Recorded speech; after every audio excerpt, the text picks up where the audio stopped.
Split the bamboo in the morning, dry it till night. Shape and bend it nice and tight. Cross the strands to form a pattern. Coat in silk, and you have a lantern. That's how you remember how to make a show lantern. Did you get all that, Chi-Chi? Morning, split bamboo, traveler. Then get silk, make paimon. What? No, that doesn't even rhyme. Look, it's them. Hey, Yao Yao! Hey, Chi-Chi! Whoa, Traveler! Paimon, you're here! Happy Lantern Rite! What you up to? I'm teaching Chi-Chi to make Shao lanterns. It's a real test of finger dexterity, so it'll help keep her nice and loose. Yes, I do finger exercises to be a nimble zombie. Wanna try too, you two? Oh, okay. Well, we need a whole bunch this year so it doesn't get too dark at night. Too dark? What does that mean? Dr. Baiju has patients who got hurt walking at night. The moon disappeared, so it was too dark to see. The moon disappeared? Like, behind the clouds? It was Jeonju, the moon devourer. Changshan told me about it, but now I forgot. It's an old myth from Chenyu Vale about a giant toad in the sky that eats the moon. What? The moon gets eaten? It's just a story. It's not like there's actually a giant toad in the sky. I asked Master about it, and she said myths are just insights into how the people of the past understood the world. Well, I didn't see it that night. But I've checked several nights since, and it's been there same as ever. According to Chi-Chi, though, the Ministry of Civil Affairs sent someone to do some kind of serious investigation. So, I don't know. Maybe something did happen. The Ministry of Civil Affairs? This is starting to sound bad. It's okay. You can fly. Even if it's too dark, you won't fall and get hurt. Yeah, exactly. So turn that frown upside down, Paimon, or someday you'll get a whole bunch of wrinkles and wake up looking like an old granny. What? Okay. No more frowning. But the Traveler can't fly. He can still fall and hurt himself, right? Don't worry. That's what the Shao Lanterns are for. As long as we make enough, Liyue Harbor will never go dark. Yeah, and there's the giant lantern too. Oh, right! I almost forgot. Look! This year's Grand Lantern commemorates the Adeptus who guards the moon. With her watching over it, the moon will be safe for sure. A white horse? Wait! So that's the White Horse Adeptus? Yeah! Legend has it she used to live on the moon. So if it were ever in danger, I'm sure she wouldn't just stand by and watch. Huh! We've heard of the White Horse Adeptus before, but We never heard the part about her living on the moon. Probably because it's a folk legend from Chenyu Vale, so not a lot of people know about it. But recently, some ancient artifacts were unearthed in Liyue, and the archaeological team even found evidence of ancient people worshipping an adeptus who lived in a palace on the moon. It's kind of like how we write wishes on Shao lanterns and release them during Lantern Rite. The white horse adeptus would descend from the moon in her jade carriage and grant people's wishes. Ooh, when did that happen? She sounds different from the other adepti in Liyue. It must have been a super long time ago, because even Master barely knows anything about this adeptus. Nope. Kinda unbelievable, right? Yanfei said the white horse adeptus might even be a made-up legend, just like Janju the Moon Devourer. Yeah, a made-up horse and a made-up toad. You're mistaken, children. The white horse adeptus really does exist. Oh, Mr. Liu from the Baiju guest house. But how do you know that for sure? Have you ever wondered how the guest house got its name, Yao Yao? Baiju White Colt. So it's named after the white horse adeptus? That's right. And that's because one of my ancestors was once blessed by the white horse adeptus. Wait, really? Tell us more! Tell us more! It was a long, long time ago, when this ancestor of mine was still a young girl. She was out gathering herbs and accidentally fell off a cliff, but the white horse adeptus rescued her. Oh, that's it? Paimon was expecting something a bit more special. We've heard a whole bunch of stories like that before. Patience, young one. Let me finish. After the white horse adeptus saved my ancestor, she told her a story about the moon and the ancient kingdom of Langan. My ancestor was so captivated that she completely lost track of time. So much so, in fact, that when she returned to her village, she found nothing but a desolate ruin in its place. It was as if, without her knowledge, countless years had passed in the mortal world. Huh? The most extraordinary part of all is that it turned out to be a dream. When she woke up, she found herself at the bottom of the cliff, right where she had fallen. Other than her medicine basket, now filled to the brim with rare herbs, it was as if nothing had happened, until out of nowhere, a horse's whinny echoed through the air, and when she looked up, she saw a pristine white horse leaping over the cliff. A white horse leaping over the cliff. Wow, that sure is a crazy story. But now, it's starting to sound a bit too far-fetched. Another skeptic. You sound just like my son. But I know it's true. Ancestral records don't lie. Wait, so your son doesn't believe it happened?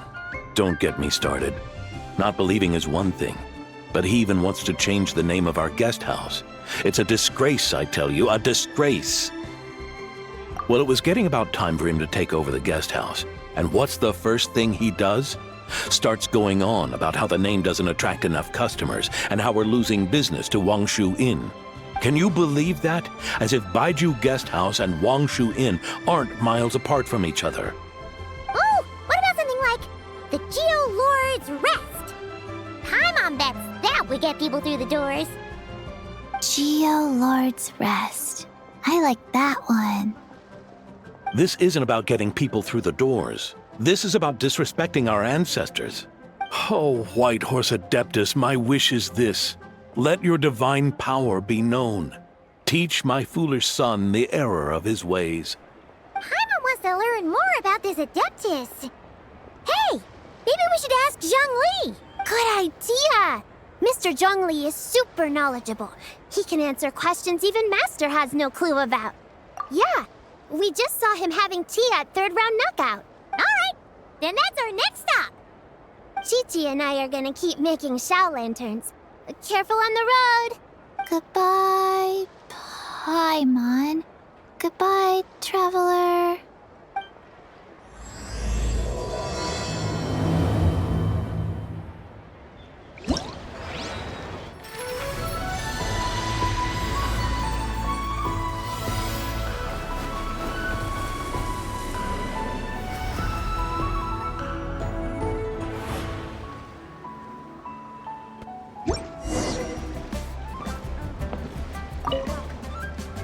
Zhongli is having tea at third round knockout. Good luck!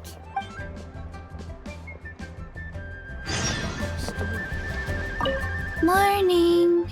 Split bamboo. Traveler. Oh no. I got it wrong again.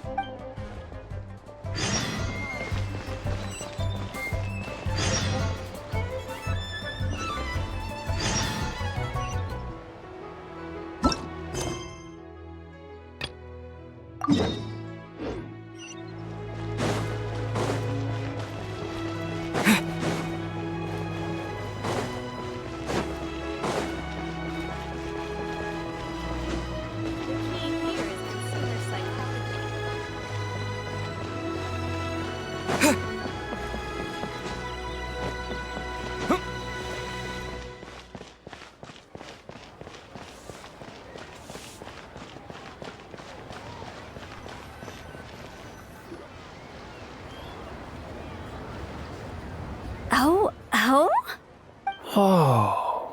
Curious. Impressive, right? What's with all the commotion over here? Oh, Traveler and Paimon! Perfect timing! I have something amazing to show you! What is it? Huh? What the?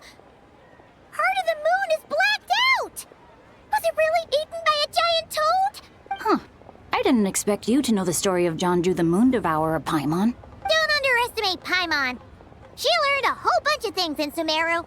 But Jonju the Moon Devourer is a Liyue legend. Well, knowledge knows no borders, so there. You're right about that, Paimon. But this dark circle doesn't look anything like a toad to me. A toad's egg, maybe? But that's about it. Oh, wait, Traveler! You've been in Nodcry, right? The people there worship the moon goddess. So you should know what's going on here. Really? Not even in a place where people worship the moon? Oh yeah! Master told me that the tale of Jianzhu, the Moon Devourer, was how ancient people explained a certain celestial phenomenon. But what is it exactly? Some kind of omen of disaster? How so? Oh, but in this picture, the moon is being covered from the center. So this can't be a normal eclipse. Then it's still an omen of some impending calamity? We never said that! Ugh, some crazy customer left it at the restaurant. Just thinking about it gives me the chills. Attention, everyone! As the auspicious festival season approaches, I have an announcement to make. I, Lu Xiong, am on the verge of becoming one of the most renowned archaeologists in all of Liyue Harbor. No, scratch that, in all of Tibet. Even though I never trained at a prestigious academy, I've still managed to dig up tons of treasures. And I understand practically a whole dictionary's worth of big words, too. Like my pops always says, no pain, no gain. And I haven't had it easy, that's for sure. So, it's definitely my turn to make a name for myself. What's the deal with her? No idea. Maybe she ate a bad batch of perch stew? What? You don't believe me? I'm telling you, I dug up treasures from the ancient nation of Longan. I even got a picture of Jonju devouring the moon. Longan? Jonju? What is she even talking about? Sounds like she's a few perches short of a stew, if you know what I mean. So what if blackback perch stew is my favorite? Stop talking about me like I'm not here. Whoa, what are you doing? You're just a stupid, ignorant man, and I'm gonna kill you. Young lady, you need to calm down. What? So you're looking down on me now too? How about I take you both out then? How does that sound? This is a place for dining. If you wish to take me out, you'll have to do it elsewhere. Don't act like you're better than me.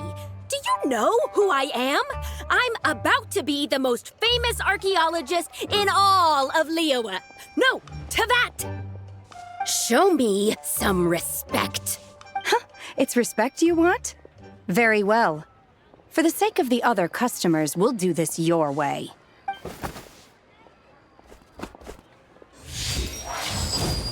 What? So Shen has started the fight? She had no choice.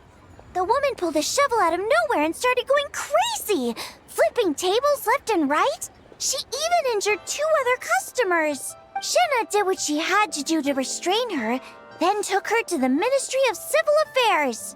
Thank goodness Aunt Shenhe was there. Or who knows what might have happened. Yeah.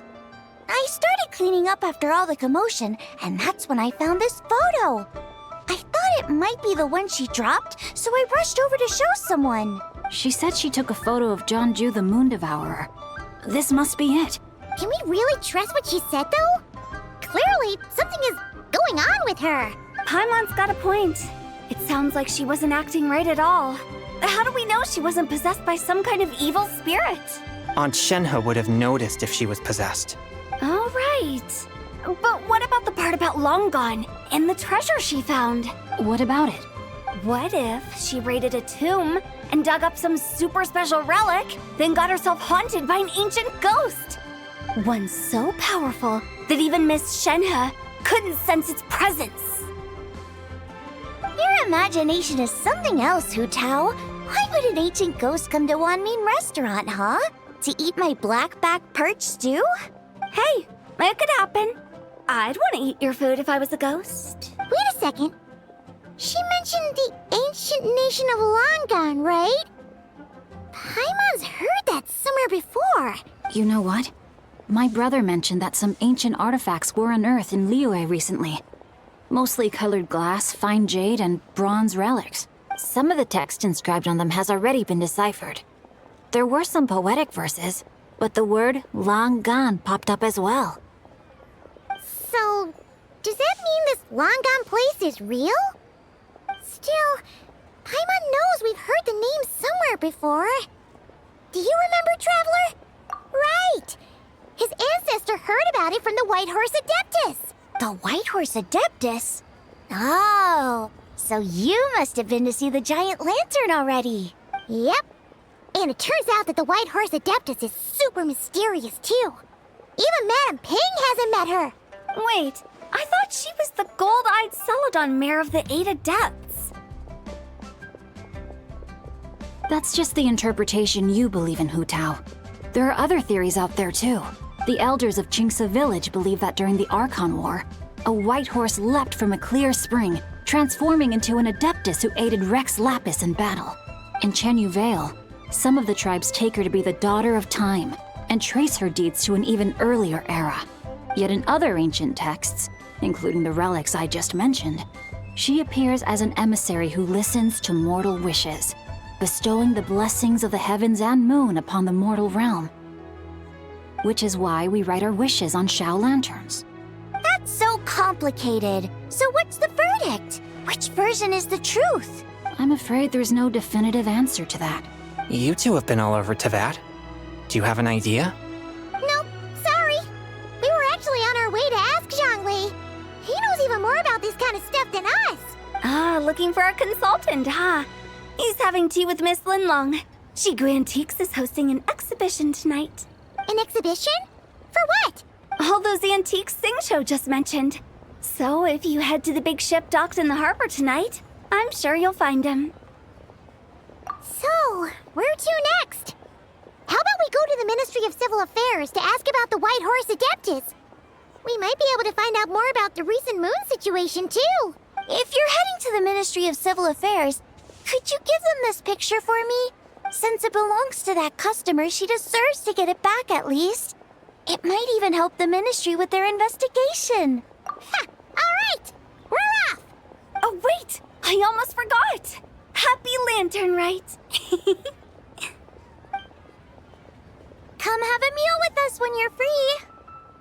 We'll be there, or we'll be... square. Thinking about it now, could it be possible that photograph was a fake? A fake? You mean like the customer fabricated it to gain academic recognition? Nice one, Changyun. I never even thought of it like that. How about we go check out that place tonight? I know exactly where it is. All right. I'll get scolded if I get home too late. Live a little, Singcho. You act like this is a first for you. Worst comes to worst, we'll get Xiangling to cook you something delicious, okay? Well, when you put it like that, I suppose it's worth the risk. You were just waiting for the promise of free food, weren't you? Fine. It's a plan then. We'll meet up tonight.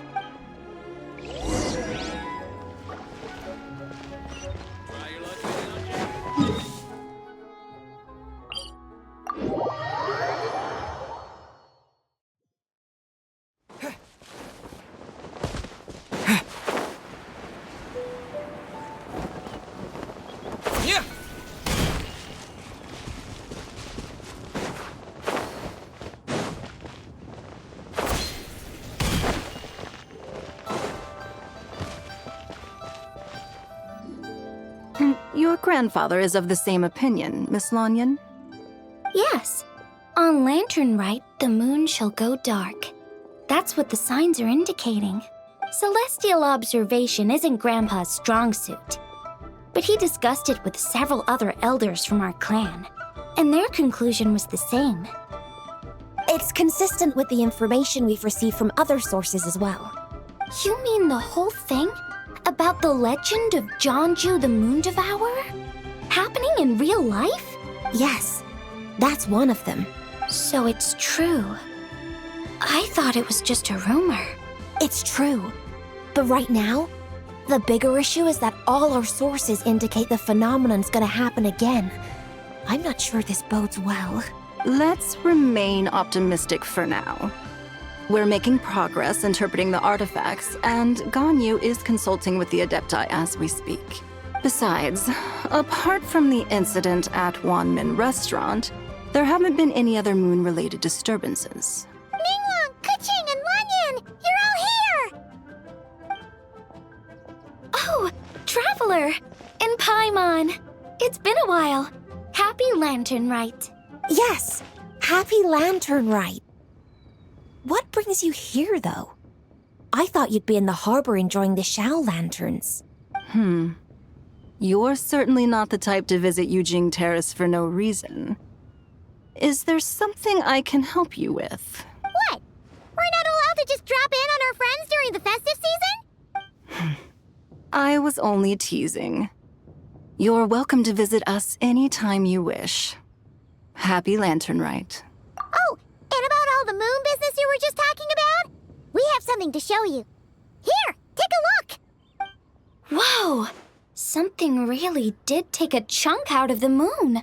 Someone managed to capture a picture of it. Is this Jeonju, the Moon Devourer, then? Even though we confirmed this event took place, I still can't quite believe what I'm seeing.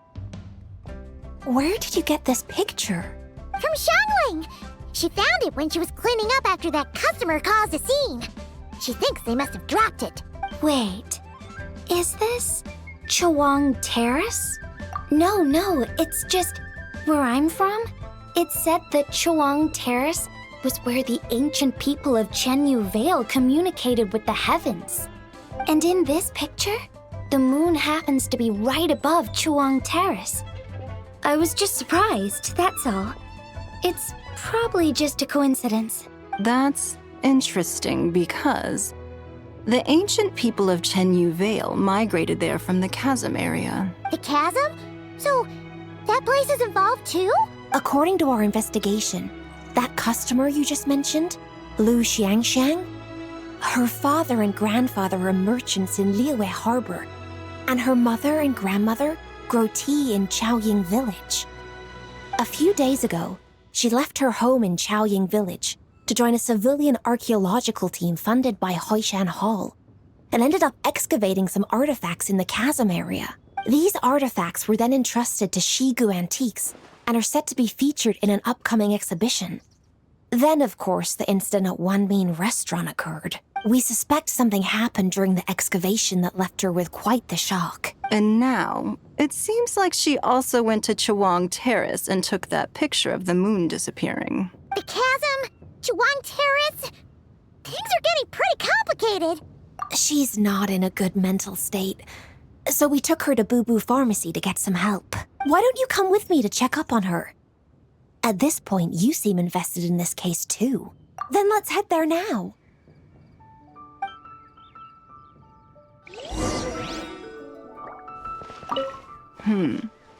Now that I see this picture, it looks less like a piece of the moon was eaten, and more like something is obscuring it. But what sort of thing could block out the moon?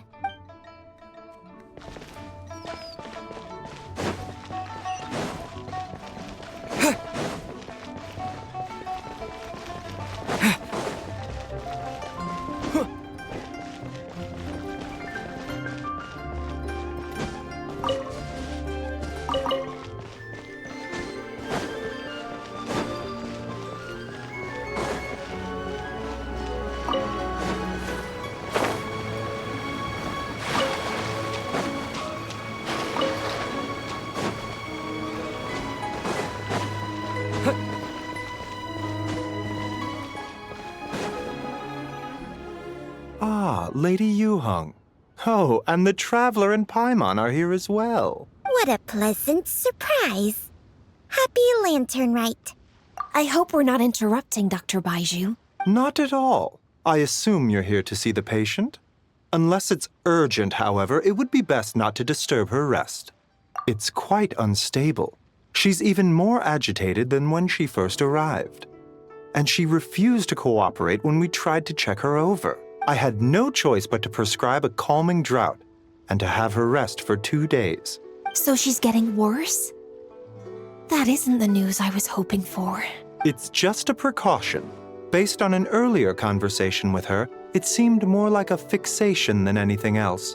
She hasn't lost her mind. That's right. When we asked about it, she kept insisting she was going to be famous far and wide. Well, it might not be far and wide, but she certainly made a name for herself around Yujing Terrace. Even some of the Qixing know who she is. Not often, that's for certain. From my initial assessment, the patient appears to have experienced some sort of shock, and whatever it was seems to still be haunting her. But what could have caused such a thing? The relics from the chasm? Or the moon above Chuang Terrace that night? Come back in 2 days, and you might just have your answer. I suppose that's all we can do for now. We'll take our leave then, Dr. Baiju. Of course. If you need anything else, don't hesitate to stop by. Speaking of those relics from the chasm, aren't they being featured in an exhibition tonight? That's right. Are you planning to attend? Yeah! We wanted to have a talk with Zhongli anyway, and now Paimon's even more curious about these relics. I would, except every item in the exhibition had to be registered with the Ministry of Civil Affairs. So I'm afraid it's been spoiled for me. I reviewed them all myself. There are some rather peculiar artifacts, that's for certain. We're still working on decoding the ancient text that appears on them. Yeah! The word jade appears a whole bunch, doesn't it? Huh? How did you know? Shincho told us. He said there were some ancient poems on them, too. He's quite well informed, isn't he? Well, he's right. We believe they're direct references to the ancient nation of long gone. As for the other text, instead of regular poetry, it seems to be more like ceremonial language used to worship the moon and the gods. The moon and the gods? Well, looks like it's almost time for the exhibition. You two should head over. There's an usher at the harbor who will lead you to the venue. Not at all. The exhibition is free to the public.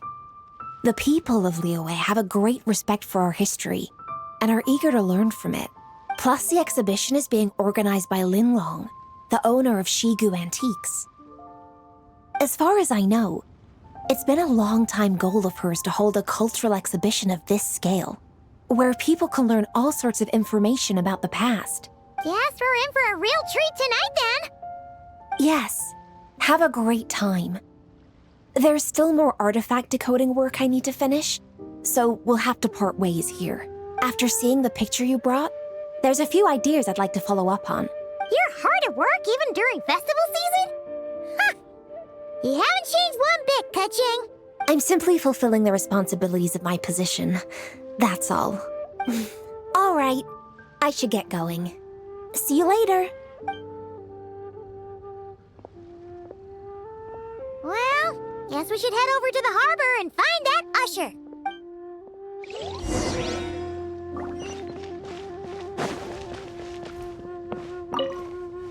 If you're looking to talk to Lu Xiangshang, you should come back in 2 days. Please, show me your prescription.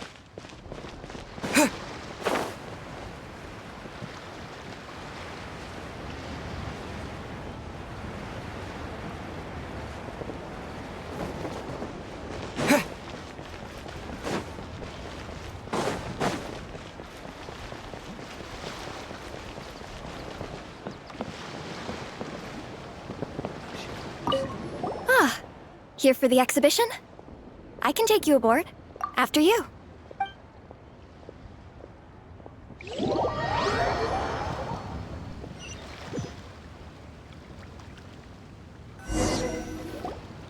Whoa! Look at all the antiques on this ship! It's almost too much to take in! Greetings. I trust you've been well since last we met? Aha! Speak of the devil! You're right where Hu Tao said you'd be! Ah, so Director Hu gave me away, did she? Don't act like you're up to some super secret business! We know you just do whatever you feel like. Yo, Traveler! Paimon! What's up? It's been a while, you two. Happy Lantern Rite. Beidou! Yunchin! It's great to see you! You're here for the exhibition too? Yes. When I heard these artifacts were from ancient times, I just knew I had to come learn more about them. I mean, what a discovery, right? Yeah, Ningguang pretty much said the same thing. She thought coming here might help culture me up or something. But as you know, I'm more of a fists and punches type of person. I doubt one exhibition is gonna change that. You're too modest, Captain. You're the leader of the Crux fleet. That takes far more skill than just fists and punches. Plus, at the end of the day, you still decided to come, even though you didn't have to listen to Ningguang. Well, she's the Tianquan. If she can't even get an average ship captain like me to do her bidding, how's that gonna look?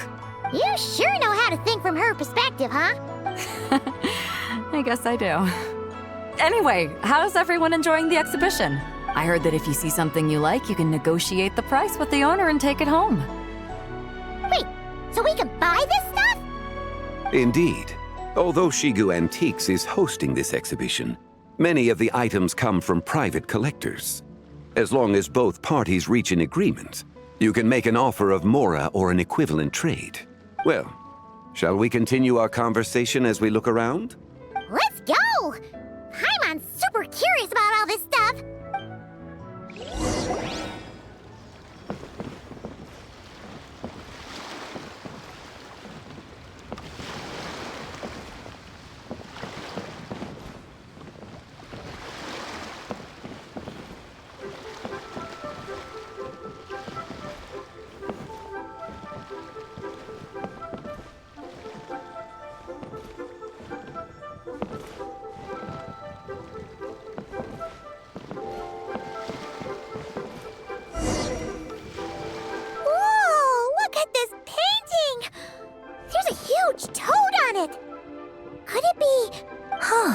This material is quite unusual. It doesn't look like paper. More like silk or some other kind of fabric. Yeah, I was thinking the same thing. Well spotted. This is a painting of Jianju, the Moon Devourer, made primarily with mulberry silk. Such craftsmanship is rarely seen in modern-day Liyue. Ha! Jianju the Moon Devourer! Paimon knew it! That toad made it super obvious. What's that? A new dish at Wanmin restaurant? No! It's a kind of lunar eclipse. You heard about how the moon disappeared recently, right? Oh, yeah. You're saying a toad did that? That's what the legend says. So, nothing to do with food then. Noted. And the figure next to the toad. Is that the white horse Adeptus? From the stories I've heard, her palace lies on the moon. That would seem to be a logical assumption. No. In fact, this item was discovered in Chenyu Vale, and many years ago at that. Oh, so it's from Chenyu Vale? Actually, that's not quite right. You see, this painting is primarily comprised of mineral-based pigments, such as cinnabar and azurite, which are usually found within stratified rock. This suggests its place of origin may very well have been the chasm. You could have just started with that. You're as knowledgeable as ever, Mr. Zhongli. I had only ever heard the legend of Jianzhu the Moon Devourer, but now seeing it depicted in this painting, I wonder, if I purchased it, perhaps it could serve as inspiration for a new opera. Though I'm not quite sure who the painting belongs to right now. A splendid idea, Miss Yoon. Perhaps in lieu of Mora, you could offer the lyrics to said opera as recompense. The lyrics? But to whom? Why, to me, of course. I am the owner of this painting, after all. Wait, so you're one of the private collectors of the exhibition? No wonder you knew so much about the painting. But lyrics in exchange for a precious antique? My work could never possibly be of equal value. I don't know about that. I'm not much of a scholar, but even I know your operas are in a league of their own. An astute observation, Captain Beto. In my possession, this painting is nothing but a lifeless artifact. In your hands, however, it could be transformed into a new piece of art entirely. Quite the worthy exchange, no? But I'm not sure when I'll be able to finish writing it. It certainly won't be ready this year. Allow me to be equally forthright, Miss Yoon. This silk painting is merely a copy I made of the original work. There is no need for such concern over its value. Huh? So it's a fake? I had no idea you were such a skilled artist, Mr. Zhongli. I pride myself on having some knowledge of antiques, but I didn't notice anything that would point to it being a replica. You never cease to amaze me, Mr. Zhongli. You flatter me. All that said, Miss Yoon, you must accept. Truly, I insist. Huh. He's gone from handing out fake Mora to fake paintings now, huh? Your kindness is impossible to refuse, Mr. Zhongli. Rest assured, I'll be sure to return the favor. I shall look forward to it. Man, that was quite the find. I should buy something too, if only so I can show it off to Ningguang. Let's keep going and see what we can find.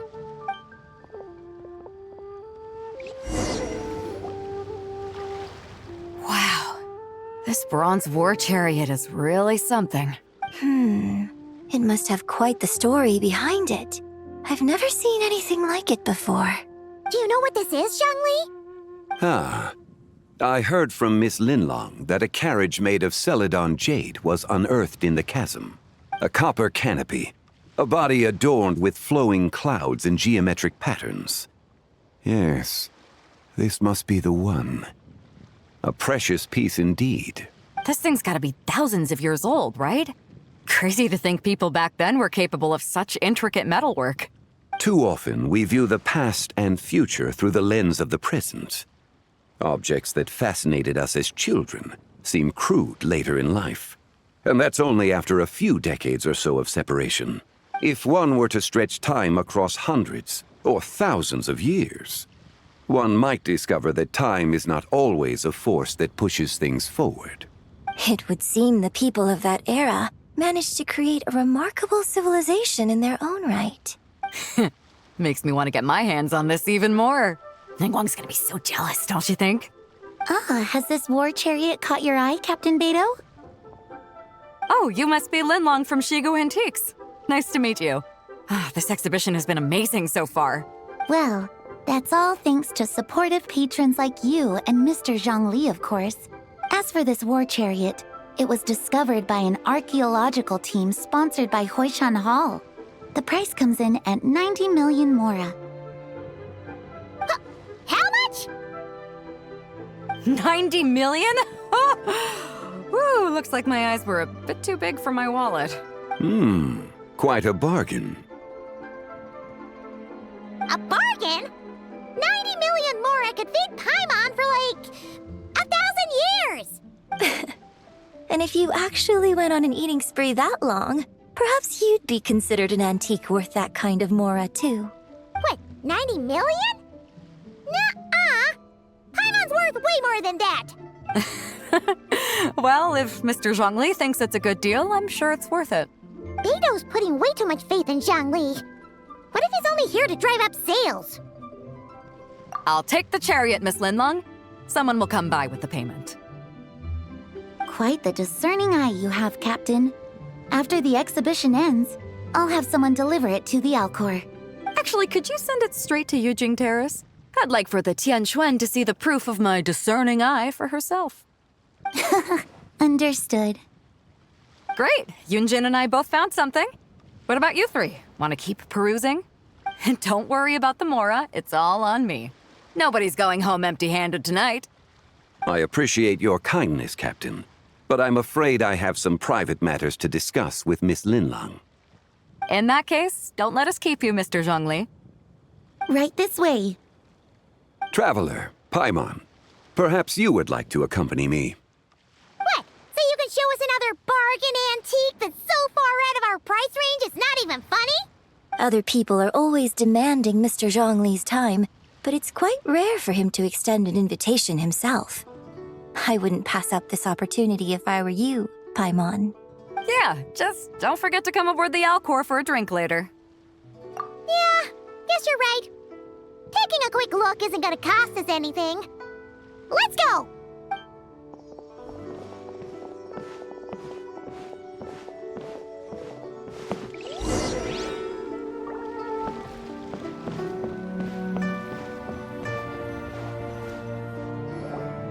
These are all the jade pieces that were found, Mr. Zhongli.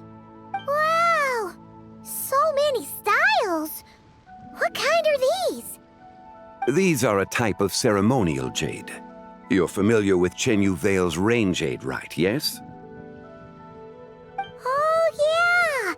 So these pieces are all used in the rain jade ceremony? Well, you may not know, Paimon, but before the rain jade rite came into practice, Chenyu Vale was known for a different ceremonial tradition that also involved jade.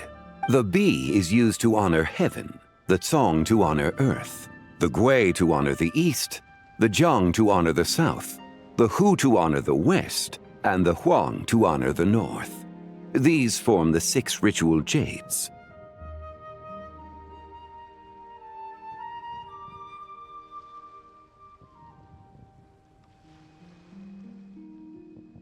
It's unfortunate, however, that Miss Linlong's set is missing both the Gui and Hu pieces. Oh, I know. These jade artifacts are from such an ancient time. It's proved difficult to track them down, even for our establishment. No matter. You happen to have precisely the piece I was looking for. Huh? This broken jade token? I didn't expect this to catch your eye, Mr. Zhongli. It isn't one of the 6 ritual jades. An affect belonging to an old acquaintance of mine. An old acquaintance? One of your collector friends, Mr. Zhongli? You could say that. Traveler, take a closer look.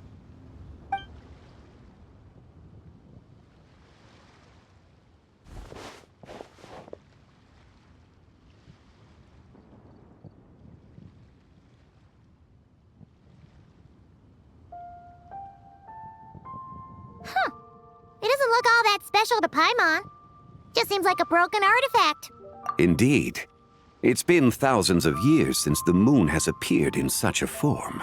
So, in the past, the moon wasn't always full. Then, could this missing chunk be from when Jianzhu devoured part of the moon? It's worth looking into. Your insight is invaluable, Mr. Zhongli. I had no idea how special this piece was. Since it has caught your interest, allow Shigu Antiques to cover the cost. Oh, that is far too generous, Miss Linlong. Not at all. I've always wanted to give people a chance to appreciate these snapshots of history. So, holding an exhibition like this has been a lifetime wish of mine, and it never would have been possible without your help, Mr. Zhongli. I merely put in a good word with a few acquaintances of mine. And it had a profound impact. Without your recommendation, I doubt half of these collectors would have come to the exhibition. So, on both a personal and professional level, I owe you my thanks, Mr. Zhongli. Wow! Zhongli actually did something useful for once.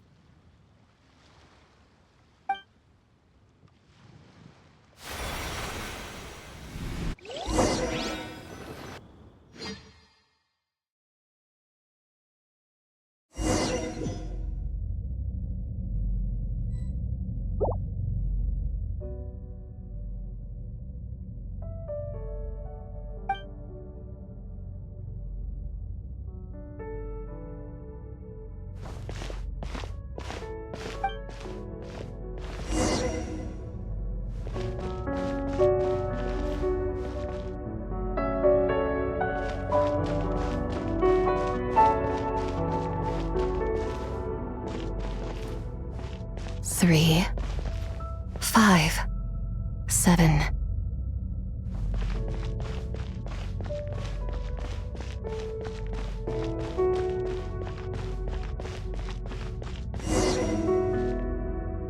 $11, 13, 17,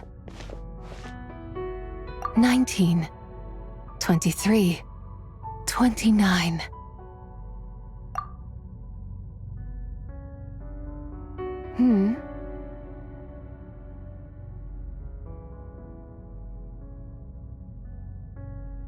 You also enjoy counting in such a fashion, lost child?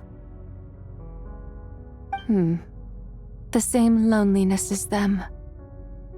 It seems to exist in your heart as well. Me?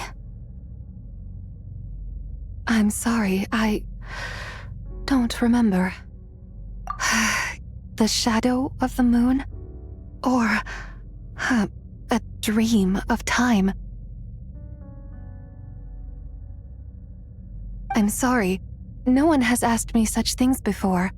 I've been here for so long. There is much I have forgotten. I know nothing of your arrival. All I know is the longing in people's hearts. Yet, I sense the moonlight's guidance within you, child. Perhaps that is what brought you here. You seem confused. Perhaps I can help in some way. The path home is... that direction. I believe someone told me that before, but I was never able to reach the end. You should take a look. No need. It would seem... my time has already run out. Farewell. May the moonlight ever shine upon you.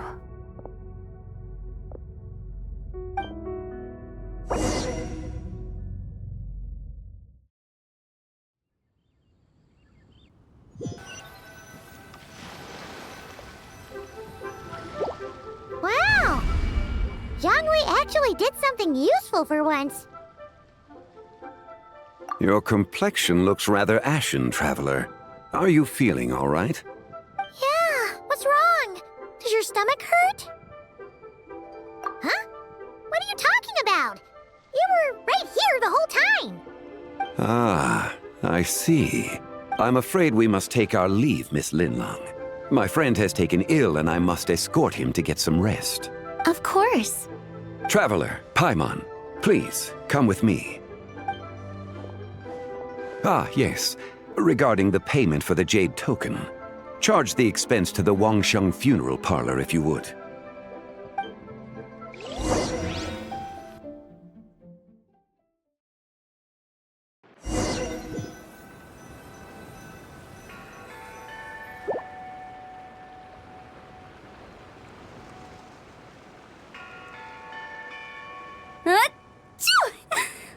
Guess someone's thinking of me.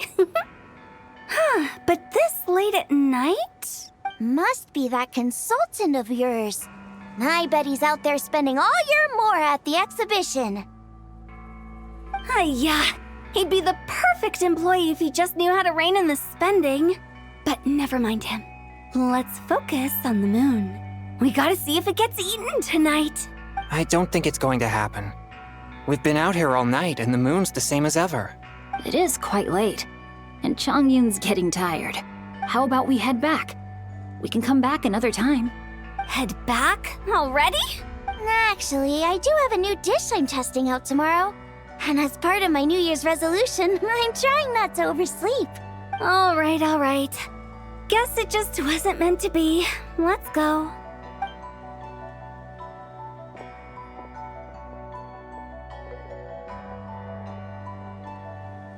When the sun's out, bathe in sunlight. When the moon's out, bathe in moonlight.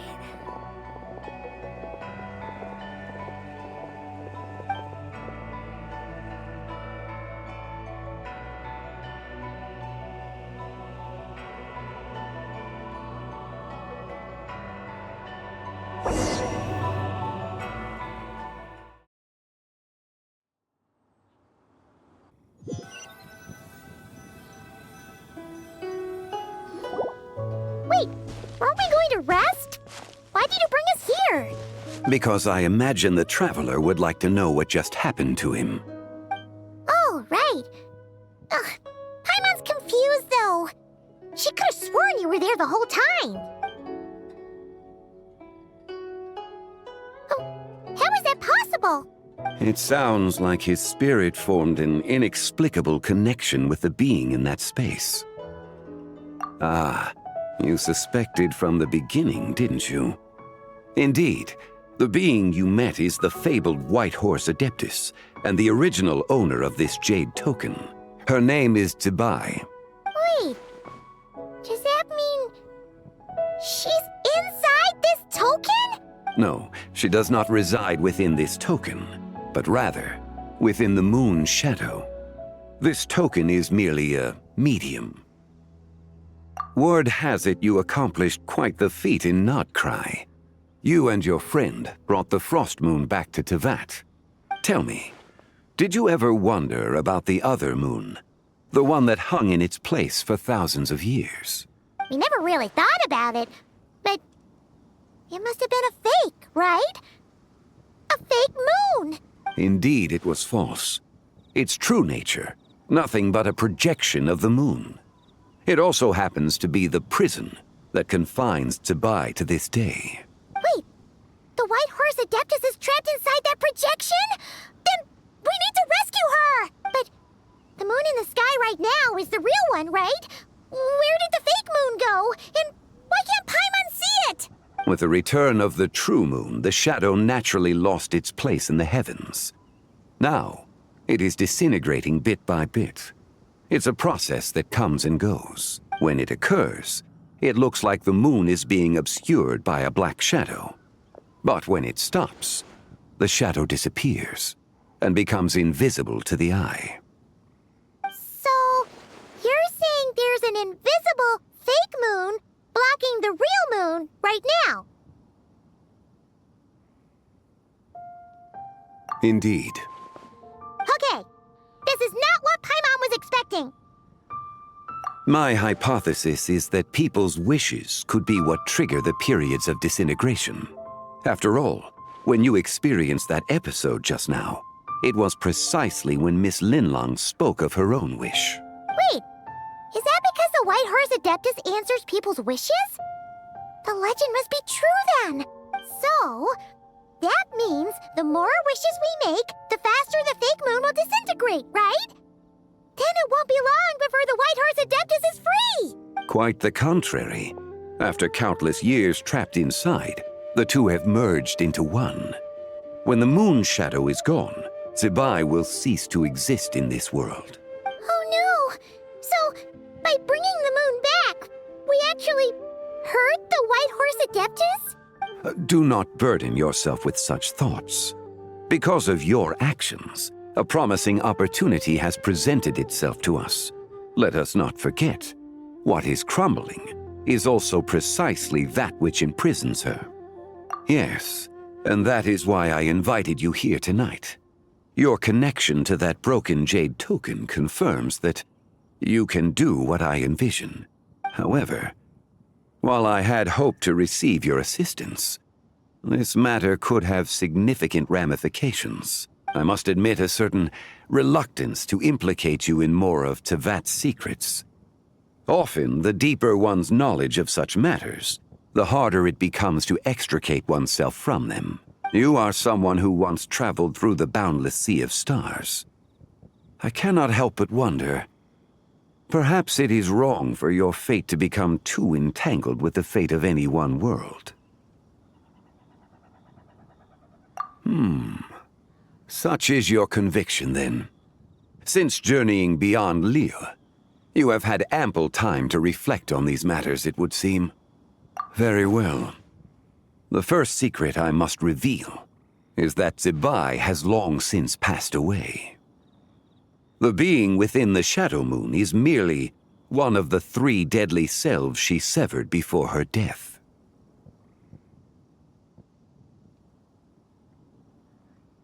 Wait! The White Horse Adeptus is dead?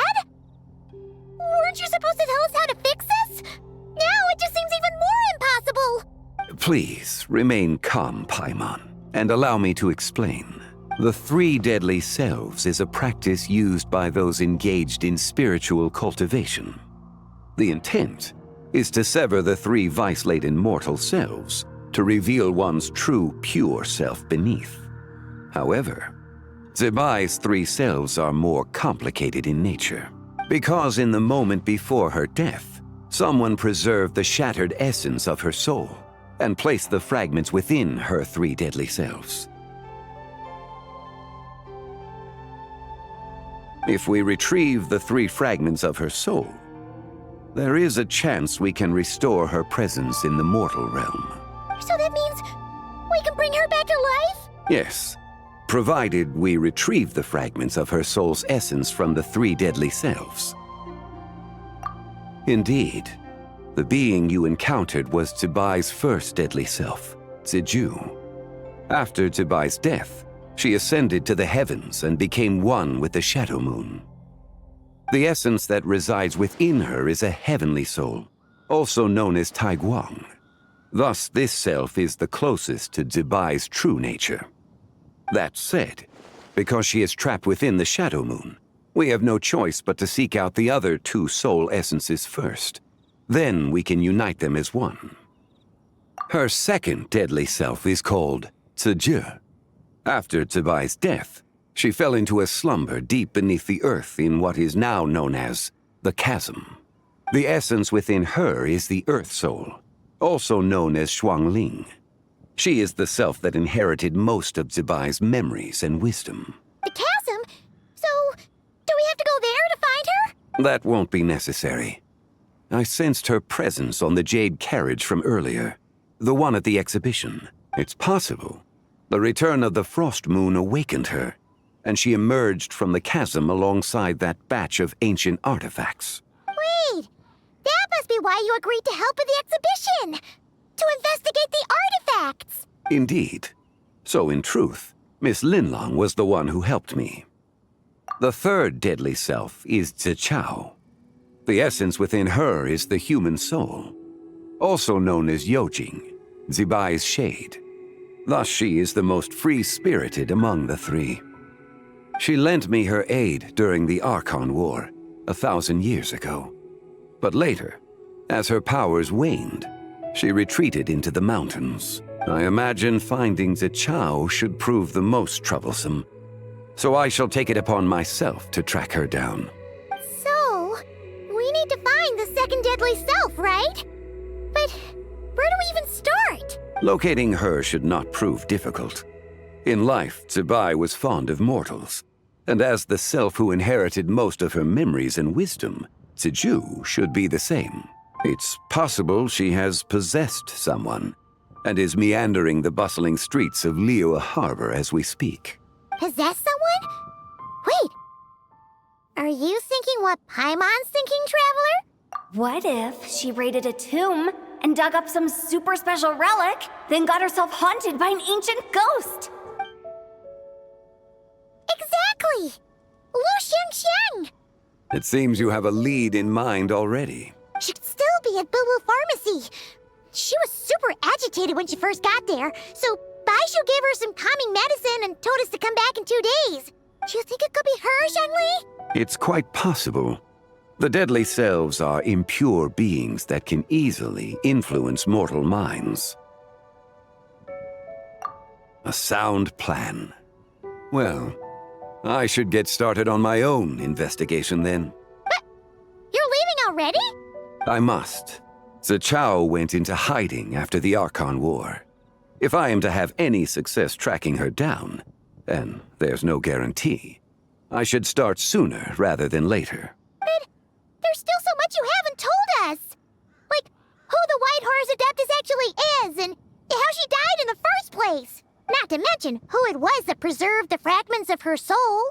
Should our endeavor prove successful, then naturally those answers will follow.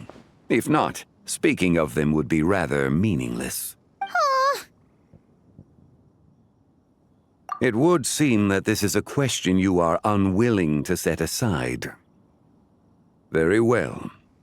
I shall tell you. It was the Avatar of Time. Ah, so you know of her existence. The ruler of time saved her soul. Indeed. Preserving what remained of Zibai's soul in the moment before her death. Only the power of time could be capable of such a thing. However, there is no telling what effect it has had on the 3 deadly selves. In other words, you must exercise caution when seeking out Ziji. On the night of Lantern Rite, countless Shao lanterns, and the wishes written upon them, will be released into the sky. I estimate that this event will trigger the Shadow Moon's collapse. When that happens, the cage that confines the first deadly self will open. That is our moment to act, but also the moment where all could be lost. For if we fail to retrieve the other 2 soul fragments in time, Zibai's resurrection is hopeless. As I mentioned before, the answers to your remaining questions should come in time, providing our efforts bear fruit. Let us hope that all proceeds smoothly in the days to come.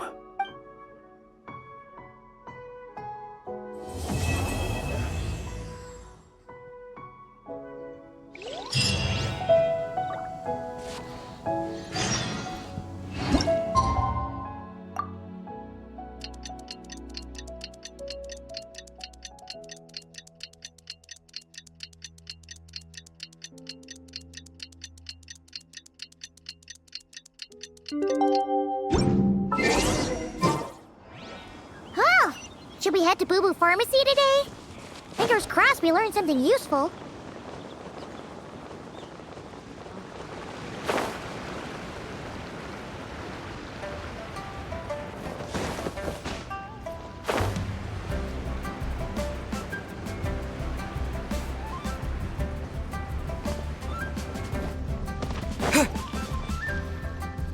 So let me get this straight. The patient disappeared right as you were delivering the medicine. I know it's hard to believe, but that's exactly what happened. It's true.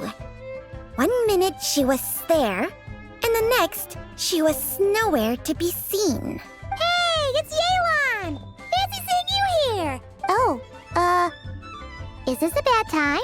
Not at all. Just a small roadblock in the case I'm working. Ningguang asked me to investigate a patient named Lu Xiangxiang. If you're here to find her too, then you're out of luck, I'm afraid. She went missing this morning. What? According to Dr. Baizhu, the patient vanished right under his nose. But it just seems like that should be impossible. There 1 second and gone the next? Pretty sure Xiao can do something like that. Then you're suggesting this Lu Xiangxiang is the vigilant Yaksha in disguise? Or some other adeptus? Guess not. But this is so weird. How can a living person just vanish into thin air? Unless Linny decided to take his act to Liyue? Who is this Linny you speak of? He's... Oh, never mind. Paimon's at straws. Let's set aside the how for now and focus more on the where. You mentioned this patient has a strong obsession with achieving fame and recognition? Yes. She kept talking about becoming a renowned archaeologist and making a name for herself. So, are we looking for a place where it's super easy to become famous? I think we should check out the Xiao Lantern crafting stalls. Because it's easy to become famous by making Xiao lanterns? Not exactly. When the people of Liyue need a solution to a problem, their first thought would be to pray to the gods and the Adepti. If her wish is to become famous, she might write it on a Xiao lantern in the hopes that the fabled White Horse Adeptus might make it come true. That certainly sounds probable. Turns out, the White Horse Adeptus might be a lot closer to home than she thinks.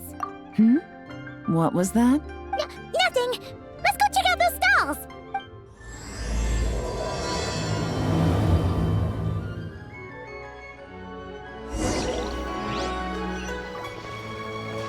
Is it possible I was just imagining things? But I saw it too. We can't both have been imagining it.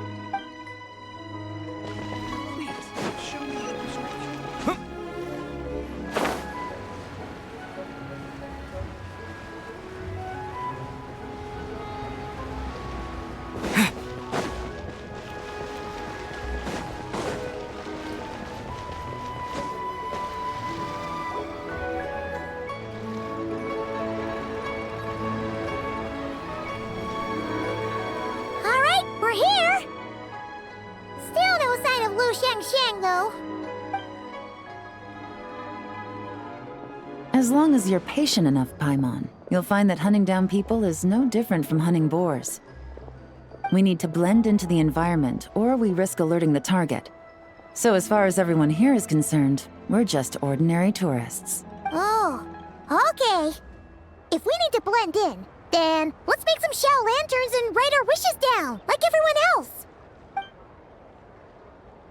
What's your New Year's wish, Yelan? I haven't given it much thought. Oh, and it can't be work-related. You gotta take a break once in a while, right? You're always digging out this suspect, tailing that criminal, hunting down this gang or that. Which is super amazing and all, but it's gotta be exhausting. Really getting into this, huh? You said to blend in, right? Come on, it's all part of the act. So you gotta think of something. Then, I suppose, it'd be to go traveling, the next time I get the chance. Traveling? That's our bread and butter! Wanna join us? Thanks for the offer, but my desk is piled high with reports on your exploits. And that's not quite the kind of traveling I had in mind. I was thinking more, the lie down and do absolutely nothing kind of travel. Ah, something a bit more easy and breezy, right? Hey, wait! We know just the place! The Easy Breeze Holiday Resort in Netland. It's super relaxing and full of fun activities. You've got the beautiful ocean and tons of cute little creatures called Asha. Seriously, you gotta go! I suppose I'll have to check it out. Hey guys, happy Lantern Rite! What a coincidence!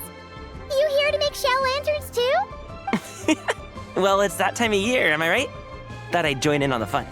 You can't have Lantern Rite without making one of these. What you gonna wish for?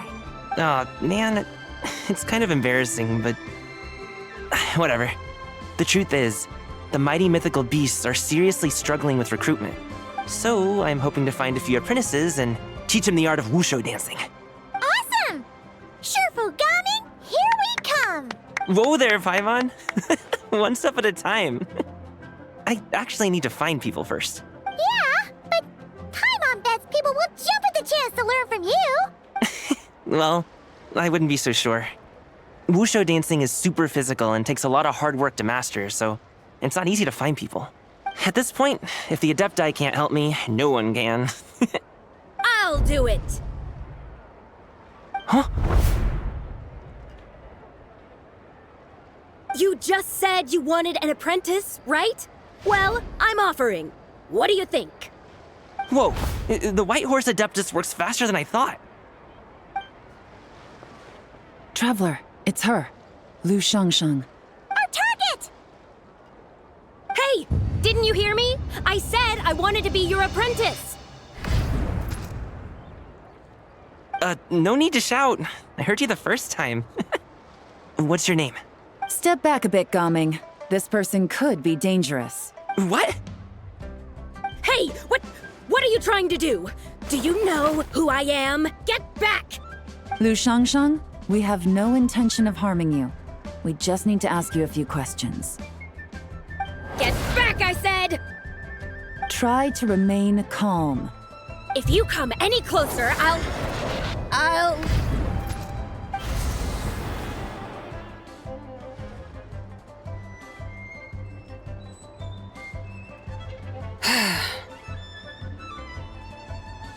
Little wisp of a being. How are you able to see me? So what if I am? Leave at once! You, a mere mortal, whose own life hangs by a thread, would dare reach for the power of life and death? Unless you wish to be condemned to eternal damnation, you would do well to abandon this foolish endeavor. I shall speak on this no further. Don't come any closer. How did I get here? Who are you people? Playing dumb, are we? Save it. We know you attacked those people at Wanmin Restaurant. What? No, I would never. You must be mistaking me for someone else. You don't remember. Of course not. How could I do such a thing? What about the photo you took near Chuang Terrace? What photo? What's going on? It's like she lost her memory or something. Well, this complicates things. I'll take her back for questioning and let you know what I find. Take her away. But I didn't do anything! I swear! That's weird. She seems so normal now, but she doesn't remember anything. This is just great. An apprentice falls right into my lap and now she's gone! Don't worry, Gaming. This is a special case. Paimon's sure you'll find one soon. Unless you're gonna pony up and offer a real solution, Paimon, I don't want to hear it. Gaming? What's up with... I'm done here! I'm gonna go find an apprentice, and I won't take no for an answer! Gaming, wait! Is it just Paimon, or was Gaming acting super weird just now? What? How do you know? Whoa! So you saw the second deadly self? And you think she moved from Lu Shangxiang to Gaming? Uh-oh. Then we better find him before something bad happens! Let's go!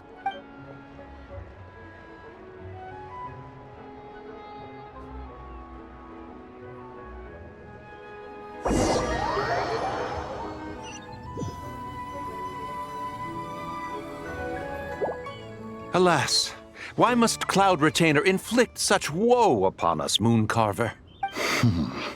By the order of Rex Lapis, we were supposed to make haste to the harbor to stand watch. Yet we arrived late, for you, in your inscrutable wisdom, chose that very moment to tend the mint. It is no wonder Cloud Retainer banished us to the wilderness in anger. A pity only that I, blameless as I am, was made to share in the punishment. Blameless indeed. You speak as if it was not you who decided to plant all that mint in the first place. Yet now, in its wretched state, overrun by blight and vermin, you would turn away? Utterly heartless, I say.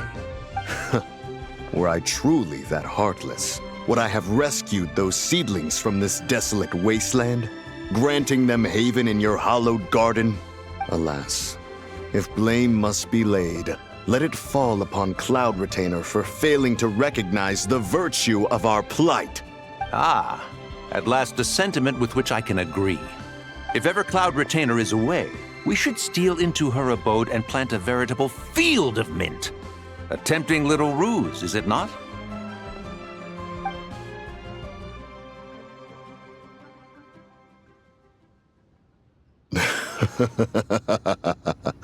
Positively ingenious. Please stop chasing us. Just let us go. Get back here! If you keep running, I'll kill you! Please, we don't know anything about wushu dancing. Just leave us alone. What? You think I'm not good enough to teach you? Just agree to be my apprentices, and then we can talk. That child looks somewhat familiar. Ah, it appears to be the wushu dancer from Liyue Harbor. I have seen him perform on occasion. Come, let us take a closer look. Has trouble befallen you, young one? Perhaps we can offer aid. Oh, thank the gods. Please, sir, you have to help us. This guy's trying to force us to become his wushu dancing apprentices, and he won't take no for an answer. Oh, so it is you who require aid, not the other way around. Get out of the way, old man! This is between us. Preposterous. You dare to presume we are of a mature age? Listen here, brazen youth. Skilled you may be in the art of dance, yet your offstage demeanor leaves much to be desired. Hold on, Mountain Shaper. Something is amiss. Look closer. Huh. Indeed, he bears the mark of something unclean.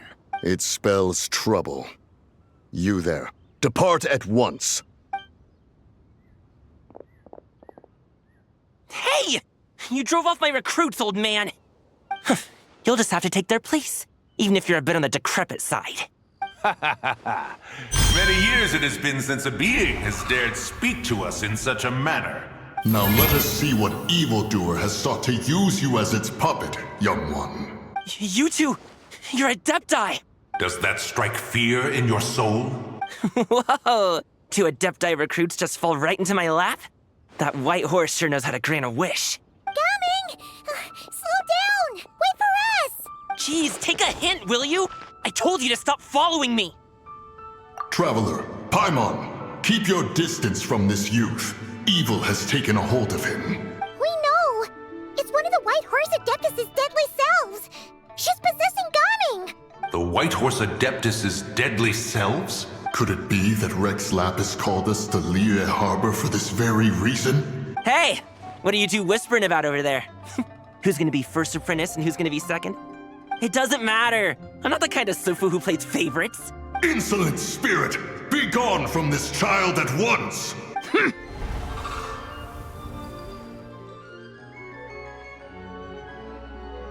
Little mite of a mortal. Getting in my way again, I see. That is no concern of yours. No. Only by doing it myself will I find peace. Otherwise, rage will consume me. If I lose control, all will turn to dust. The curse of time. The memories this body holds. Come no closer. This is your final warning. Insolent spirit! Be gone from this child at once! Huh? Traveler and Paimon? And 2 Adepti? Where are we? Weren't we just making Xiao lanterns in the harbor? Gaming! You're back! Ah! Sun is most scorching. Agitation stirs within me. I require cooling mint to beat this heat. And speaking of, Cloud Retainer has scorned this verdant wonder long enough. It is time for her to feel its wrath. The wrath of mint! Mountain Shaper, where are you going? Oh no! Now Mountain Shaper's acting weird! Oh, you don't think it's spread to him, do you? Spread to him? Quickly now, explain to me what has been happening. What? Was I really that rude? Jeez, someone get my dad to throw a slipper at me. I'm so... Whoa! You okay, Gaming? He is fine. It is simply exhaustion. But to think Mountain Shaper would succumb to something like this, it is most unexpected. So, what do? We can't just leave Gaming like this, but we can't ignore Mountain Shaper either, right? My cultivation level rivals that of Mountain Shaper. Were I to give chase, Zibai would but flee from his form and take refuge in mine. Seek out Streetward Rambler. Cloud Retainer and the Conqueror of Demons should be with her. I shall take this child back to the harbor and join you post-haste. Whoa! What are all the Adepti doing together? Rex Lapis charged us with keeping watch over Liyue Harbor should danger rear its head. I dare say this is the very crisis he anticipated. Come, we must devise a strategy before confronting Zibai.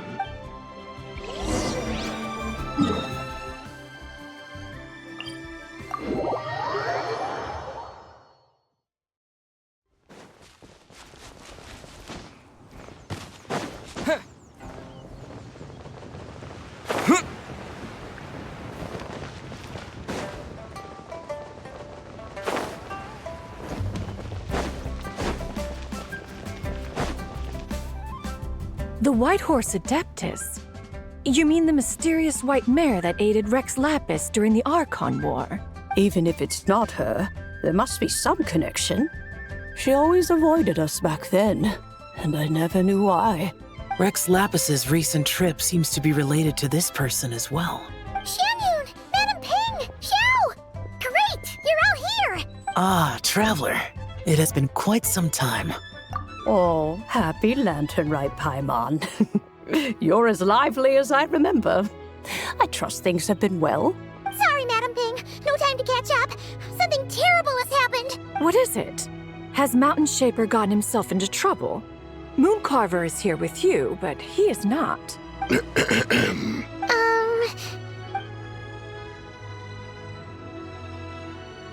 Wrath of Mint? That old fool dares to utter such nonsense behind one's back. Yeah, that's not really our biggest concern here. So, even a mere deadly self of the White Horse Adeptus was able to possess Mountain Shaper and affect his mind. No wonder Rex Lapis told us to gather here and await his orders. Mountain Shaper's cultivation is inadequate.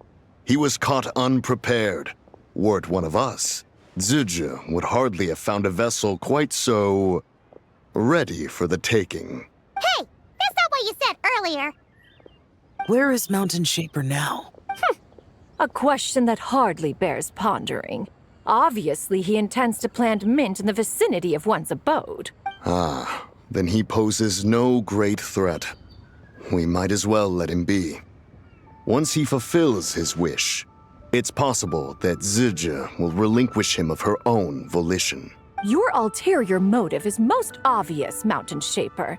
You two hope for Mount Eltsong to be covered in mint. One can see it clear as day. Not to mention, deadly selves are born of malevolent human desires, and naturally pose a great risk to the form and mind of all living beings. We cannot let this go unchecked. Let me handle it. I have relevant experience and know how to deal with such situations. One has no doubt of that. Yet your involvement would likely end in armed confrontation. In one's own estimation, the time for such measures has not yet come. Before his departure, Rex Lapis knew that Zibai was active in Liyue Harbor, yet told us only to wait. It would seem, then, that Rex Lapis did not believe extreme measures were warranted here. Yes, this is quite a peculiar case. After all, Zibai's possession does not seem to come with ill intent. It's more like she's guiding those she possesses to fulfill their own wishes. There is another matter of import, however. I sense tremendous resentment emanating from her. What could be its source to render her so unable to find peace? She was talking about the White Horse Adeptus memories, right? From what the Traveler said, it seemed like she was about to explode with rage. But why? With Rex Lapis away, if we wish to understand that which occurred in the past, we shall have to ask her directly. She also mentioned the Curse of Time. What could that be about? Perhaps erosion. Indeed. We are of the same mind. I heard that ancient clans in the mountains once regarded the White Horse Adeptus as the daughter of time. It seems there was some truth to that, after all. The daughter of time. Cursed by time? Time does not treat everyone equally. The longer you dwell in this world, the more it takes from you. Then what do we do? One has devised a solution. Based on what you have told us, it seems that Ziji is in the habit of leaping to a different host when provoked. One's plan is for us to block all escape routes while you confront Mountain Shaper, forcing Ziji to reveal herself. Then, if prior experience stands, she will have no choice but to possess you. However, not only are you able to sense it, you are also unaffected by the peculiar state of stasis. In other words, in that moment, you would have the chance to either subdue or persuade her. That is akin to walking straight into the lion's den. Allow me to go instead. Yeah! Isn't this plan a bit too risky? Why doesn't Paimon try first? After all, even if she got possessed, it's not like she would pose a danger to anyone. Paimon's wishes aren't all food-related, you know. One would not suggest this course of action if one had any such reservation. Time and again, the traveler has proved immune to Ziji's influence. Consider for a moment why that might be. Oh yeah! That's what the first deadly self told you, right? Perhaps your time in Nodcry left you with the blessing of the newborn moon goddess, traveler. And this White Horse Adeptus clearly has a profound connection to the moon. Indeed. Indeed. I see. Have you other concerns, Conqueror of Demons? I was just trying to fathom why Rex Lapis left without explaining the situation in detail. But now I think I understand. Rex Lapis entrusted this matter to the Traveler, which means in his estimation, the Traveler must be the key to its resolution. So I have no other concern. I trust Rex Lapis, and I trust you. Then we are all in agreement on proceeding with this plan? Very well. We should depart at once, lest we lose our chance. Let us see whether that old fool truly dares to face one's abode with Mint.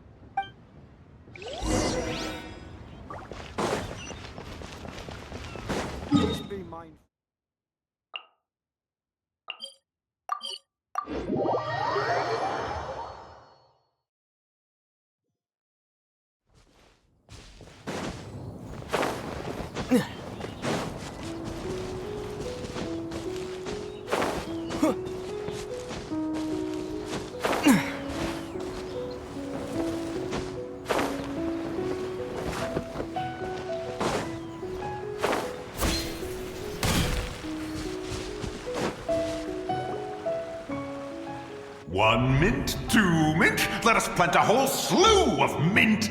Once I reach 10,000, Cloud Retainer's abode shall be Mount Outsong no more, but rather Mount Mint Song. Oh, to behold the look on her face when she is confronted with such verdant splendor. Mountain Shaper, you dare disturb the tranquility of one's abode. Do not take personal offense, Cloud Retainer. He is not in control of his faculties. Exactly. Let it go this once. Ziji is the one driving him to do this. Huh? But Ziji just helps people fulfill their own wishes and desires. Not now, Paimon. Oops. Sorry, Mountain Shaper. Paimon might have just thrown you under the bus. When he wakes up, we shall have words. Everyone, to your positions.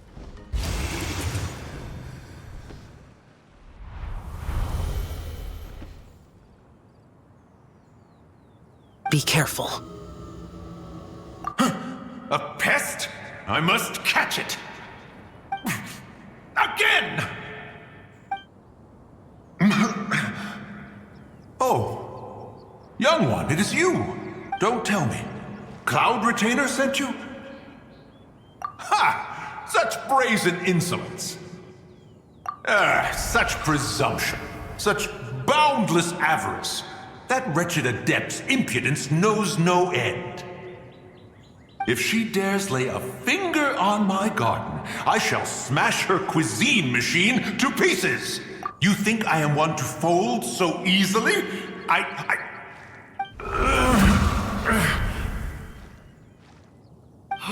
Insolent mortal!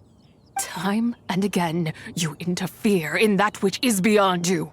You make it exceedingly difficult to contain my rage. You have no conception of that which you seek. It is forbidden! You know nothing of my past. My warning was given. The cost entwined with this is beyond what you can bear. Stubborn mortal! You... Very well. If death is what you seek, who am I not to oblige? Come, let us see the extent of your resolve. Your wish is to behold the curse of time and the memories of this form? Then, let it be granted.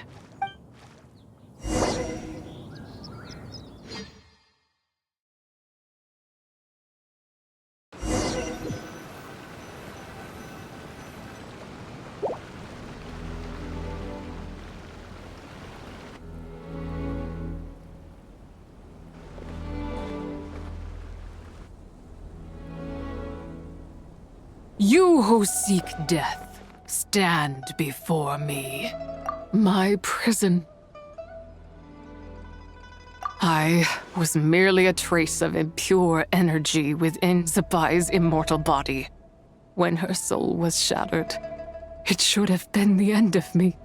But then, the one who governs time descended from on high and froze the moment of her death. And so, I remain in this world, unable to find release. A mortal who knows of her existence and would dare to speak her name. Who are you? Help. No, there is nothing we can do for each other. Her power, the one who governs time, it has surrounded me ever since. A blessing and a prison, all at once. No, I have been asleep in this prison for countless years, until a familiar presence woke me. Then, through that mortal girl's eyes, I saw it, as pure and bright as ever, unchanged across the millennia. It was the moon. That place is called Chuang Terrace. Did later generations rebuild the altar in a new location? It looks just like the one used to honor Zibai. Could it be that traces of what happened back then still remain in this world? That memory is embedded deep within the essence of Zibai's soul. It is one that should have been forgotten. Yet, it is precisely that which haunts my every waking moment, fuels my rage, and denies me a modicum of peace. Now you, a mere mortal, come to seek that which is forbidden.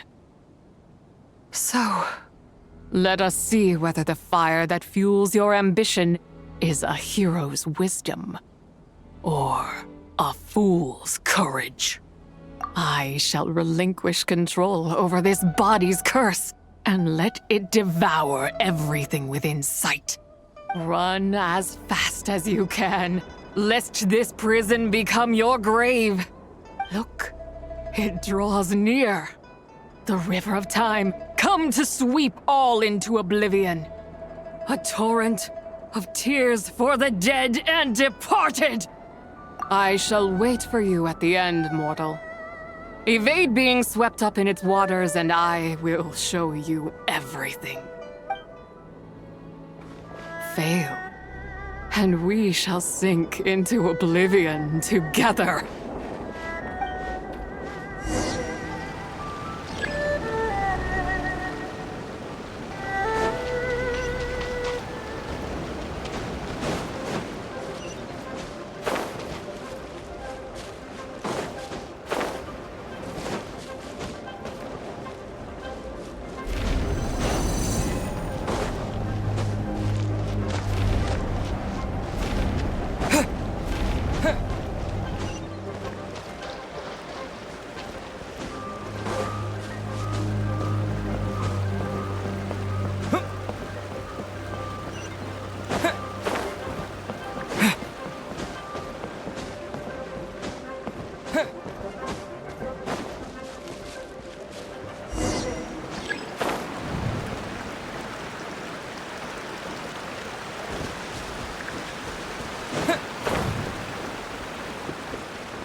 I did not expect that you would make it to the end.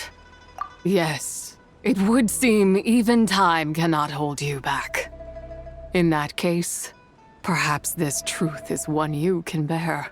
Come, let your wish be granted.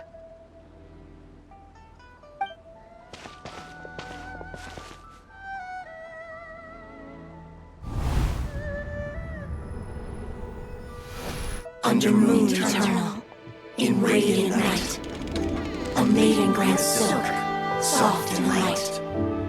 Under moon iridescent, in night divine, a maiden grants fiber, for cloth so fine.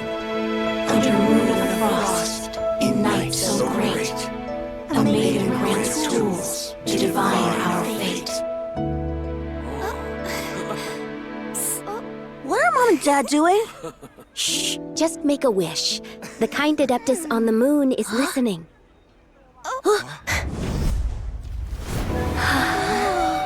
Look, it's Lady Zibai.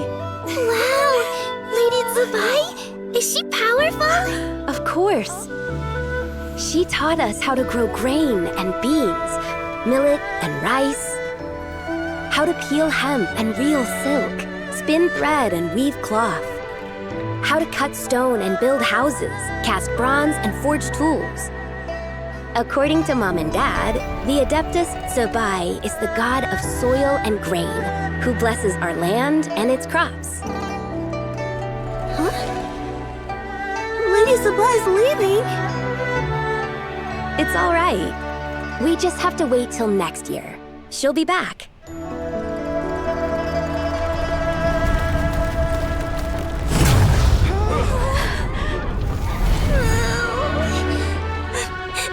Mom and Dad are gone. Why hasn't Lady Zibai returned? She'll come. We just have to believe.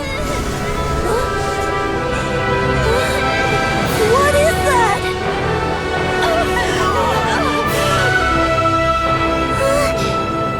Lady Zibai abandoned us. All places tainted by the abyss need to be purified. That includes Long Gone. And what of its people? You know what will happen. You are but an emissary to the mortal realm.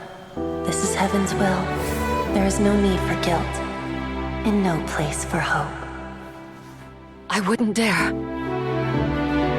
But the people of Langan honor me, worship me, pray to me. If I do not answer, the guilt will be too much to bear. And if you do, you will meet the same end. Then as their god, I shall die among them.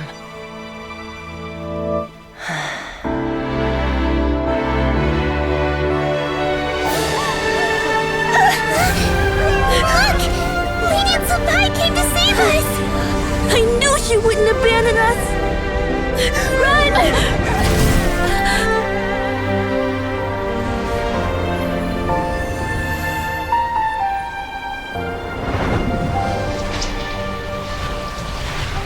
You have done enough.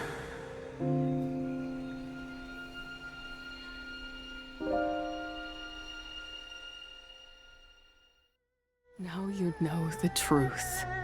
These are the memories that suffocate me where I stand and crush me under their weight. Not just my nation, but the people I loved.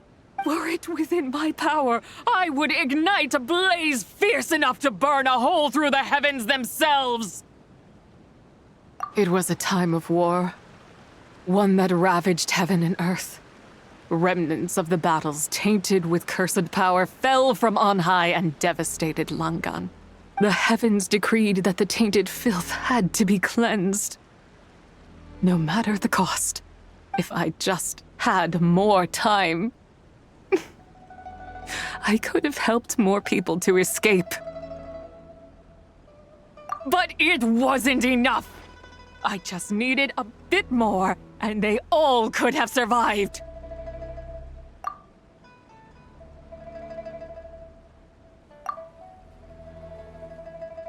I never imagined there would come a day where I found peace. So long this rage has been within me. Yet here in this moment, it has stilled at last. Thank you. If you wish to bring Zibai back to life, mortal, then you may take the part of her soul that lives in me. Just remember, from this moment onward, the fate of Langan's fallen rests on your shoulders, and that cannot now be changed. As I said before, I am but a remnant of Zibai's adeptal form, a manifestation of her wrath that was not meant to linger in this world. By taking away this fragment of her soul, you take away my shackles as well. So, let it be done.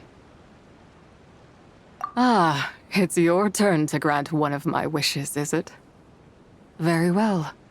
In regard to my fate, and that of Langan's fallen, I know there is little I can demand of you. However, should another raise a war banner against the heavens someday, let my name be set upon its cloth. I ask for this, and nothing more. Now, take what you came for. I was a lone moon, shrouded and dimmed in cloud-veiled night.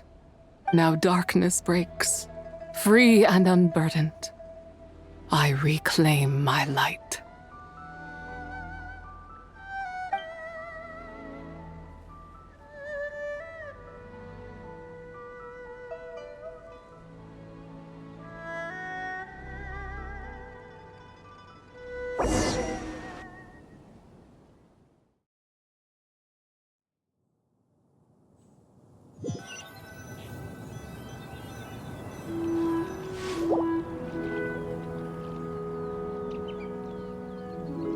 You think I am one to fold so easily?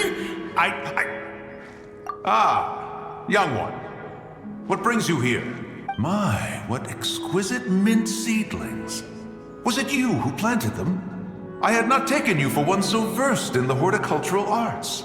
I must insist that you visit Mount Hulao. There is much we could learn from one another. Ah, but this is Cloud Retainer's abode. She does not appreciate the verdant wonder that is mint.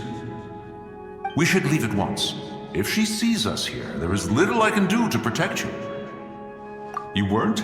Was it Mooncarver then? My, what nerve he has. What?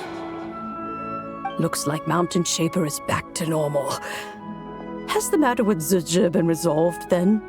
Wow, that was fast. That took, what, like a second? A second to us, perhaps. But for the Traveler, I imagine it felt much longer than that. One's plan was most successful then. And you're all right, Traveler. You don't feel strange in any way? Well, sounds like good news all around. I'm glad this matter is resolved. What is this matter you speak of? The possession of that mortal child? The matter of Zibai may have been resolved, but there is another that is far from over. The mint you planted around my abode. Perhaps you have a moment to spare for a little chat, Mountain Shaper.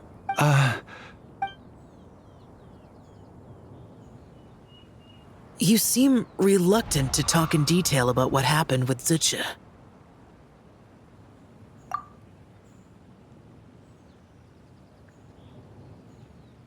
Don't worry. I won't ask you to reveal her secrets to me.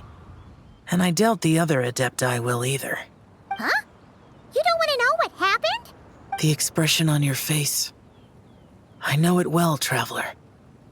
It's one I've seen Rex Lapis wear on many occasions. Whatever you learned, it must be too heavy to share. But you're okay, right, Traveler? That deadly self didn't hurt you, did she? Well, as long as you're not hurt, Paimon doesn't need to know anything else. Even so, I hope you feel like you can entrust me with it. If I learned anything from our time together, it's that one should not have to shoulder such a weight alone. Not to mention that certain knowledge brings danger in its wake. I would never want you to feel forced to be the sole keeper of such secrets. Yeah. Kinda like how one person can't finish a whole slime, you know? Better to grab a bunch of friends and eat it all together. Exactly! Wait, no! Paimon's just saying we've got loads of friends who'll be more than willing to lend an ear.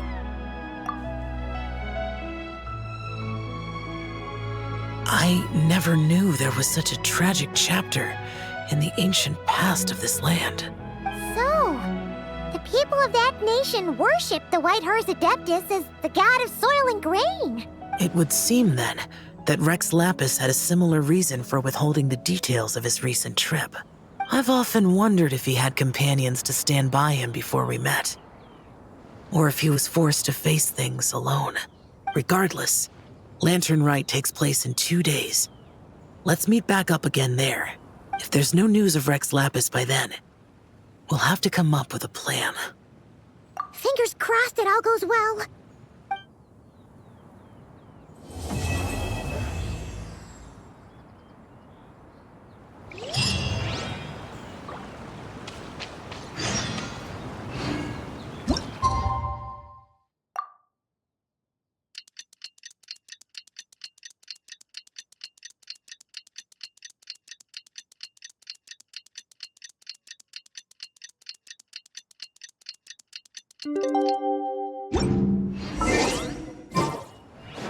It's time to meet back up with Xiao. Let's head to Mount Outsong.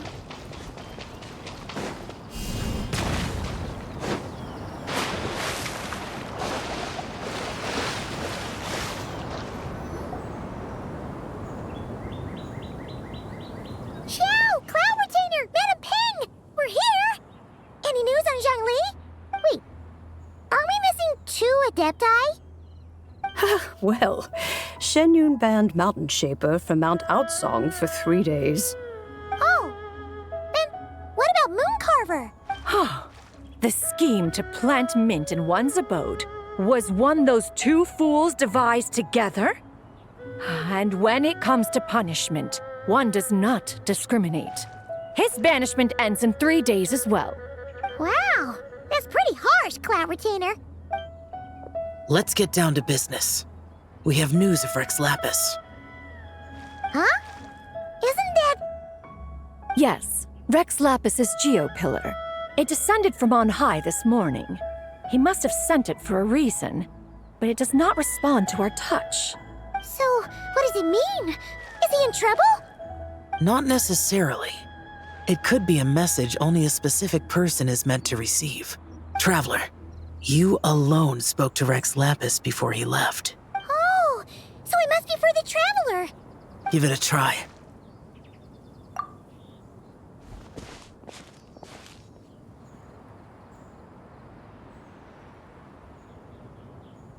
Come to the spring on Mount Qingse. I have left an entrance for you.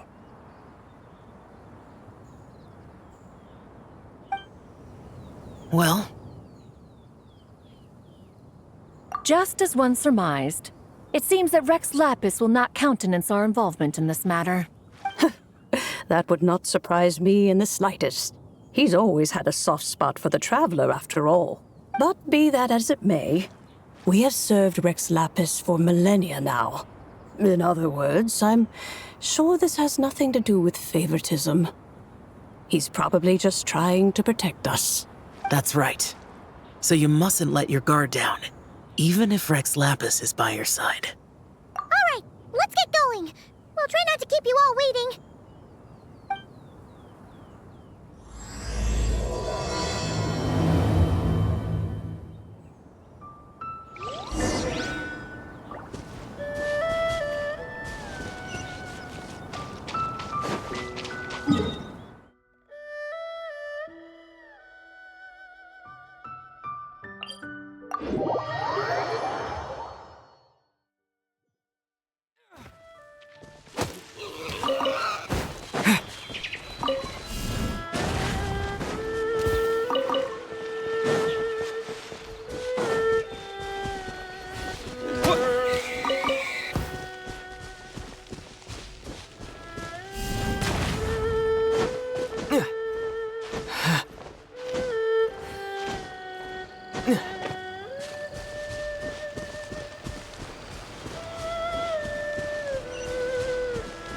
Keep your eyes peeled.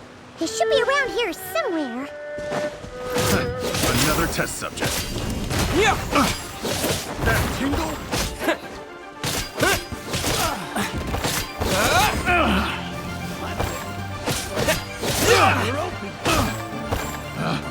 Picked the wrong test subject.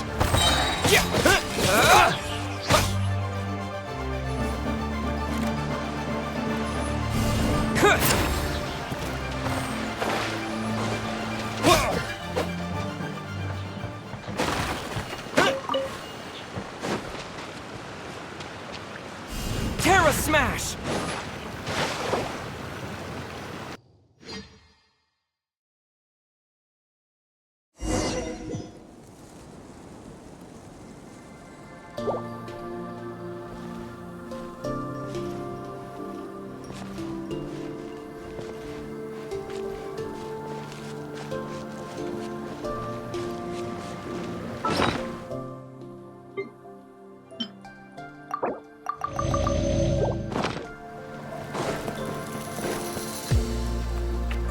Who could have imagined that the once mighty Geo Archon might end up so, sitting on a humble stool in the woods, quietly weaving moon lanterns? You really do look like an old man now. This is a Shao lantern, not a moon lantern. In ages past, when the gods waged war and the world was in turmoil, these lanterns were lit to guide fallen warriors back to their homes. Had you tarried in the mortal realm for but a little while longer, you might have become quite accustomed to them. Even so, it bears such a striking resemblance to the moon lanterns they used to offer up to the heavens. Could this truly be mere coincidence? Perhaps in some sense it is, yet in another, it isn't. For instance, who is to say that some of Langan's magnificent jade did not become part of the very foundations upon which Liyue Harbor now stands? It is conceivable that this ritual was transmitted in such a manner too. Now, let's not let ourselves get carried away. For all its splendor, do not forget that, in the end, even Langan could not escape its heaven-sent fate. Alas, it is just a pity that the little creatures of this world may never again lift their eyes to the moon, even should misfortune befall them. But you, Geo-Lord, now that you rule this realm, why take the trouble, not to mention the risk, to visit one who bears such profound guilt as I? Are you not afraid that you might be sullied by the curse of time that was laid upon me? There is no risk to speak of. At least, not in comparison to that which you took when you defied the heavens all that time ago. As I have stated, time and again, it was not I who defied the heavens. Geo-Lord, the ancient affairs of Langan have nothing to do with me, for I am but one of her deadly selves, severed before her demise. My name is not Zibai, but Zichao. Surely you did not take us for one and the same solely on the basis that we may all assume the form of white horses? Sorry to break it to you, but you seem to have found yourself the wrong white horse. Anyway, do tell me, what urgent matter brings you here? Very well then. I have come to ask for Zibai's shade. Oh? So, the Geo-Lord has set his sights upon Zibai's human soul. And what is it that you intend to do with it? The world outside is changing. With the new moon's birth, the confines of the shadow moon are gradually disintegrating. In other words, the heavenly soul is set to return. Consequently, strange phenomena have manifested within Langan's former domain, leading to the earthly soul's reappearance as well. The last of the trio, the human soul, is in your possession. Most intriguing. My intention is to gather all three together, so that an old friend may finally make her return. I must admit, it seems that some remarkable affairs are coming to pass in the outside world. Yet there is one thing you seem to have overlooked, Lord of Geo. Back in the day, it was you that freed me from that painting. And afterwards, I took up arms in your name. Together we first subdued Chenyu Vale, then brought peace to Mount Qingce. It was for this cause that the contract between us was made. But now that the debt has been repaid, what cause have you to expect my aid? Zibai and I have long been friends. Given not only that you were manifested from a corrupt desire within her divine form, but that you also possess a fragment of her soul, how can you purport to be the wrong White Horse? I think you'll find that we are now as separate and distinct as any two beings ever were. What once shone with radiant purity has long become dust. What you see is no longer what it was. Oh, great Lord of Geo. Should this still be unclear to you, I bid you take your leave. It seems that the fault lies in my own lack of consideration. As you wish. I shall let this matter rest. Wait! One moment, if you will. Should this not be your opportunity to propose a new contract? The part where you make me an offer I simply couldn't refuse? Even those puny mortals know how to haggle when striking their bargains. Should you, the famed god of contracts, not likewise strive for success through negotiation? Come now, enough with the posturing. It's time to name your price. Very well. I had, in truth, prepared a new contract for your consideration. I knew you would not come before me unprepared. Yet, you should know that I want for nothing, for I live in the mountains, carefree and untroubled. Occasionally, I even find sport in teasing the mortals who stumble into my presence. Then why persist in telling them those ancient stories? I speak of what transpired before the sky collapsed and the earth sank into itself. That is merely my way of passing the time. And what of it? Would any believe, much less remember, the ramblings of a mountain hermit? Those tales have long since spread throughout the mortal realm. Who? Should my words prove insufficient, I invite you to see the world for yourself. To this end, I have found you a pair of trusty guides. The Lantern Rite is presently underway in Liyue, and should prove quite intriguing for you. So this, then, is the contract you have prepared for me? Indeed it is. Think of it as a contract for a one-day festive excursion. Surely you do not hope to offer this in exchange for Zibai's shade. The foundation of my very existence for a little excursion seems a little steep, wouldn't you say? Why not see for yourself? You can always decide afterwards. The final determination, of course, shall rest with you. Is that so? Then perhaps this deal might not be entirely off the table after all. Where then are these guides of which you speak? Hey, it's Xiangli! Oh, we've been looking for you everywhere. We thought you might have gone missing. You're here. So these are my guides. Well, well. They certainly look the part, I'll give you that.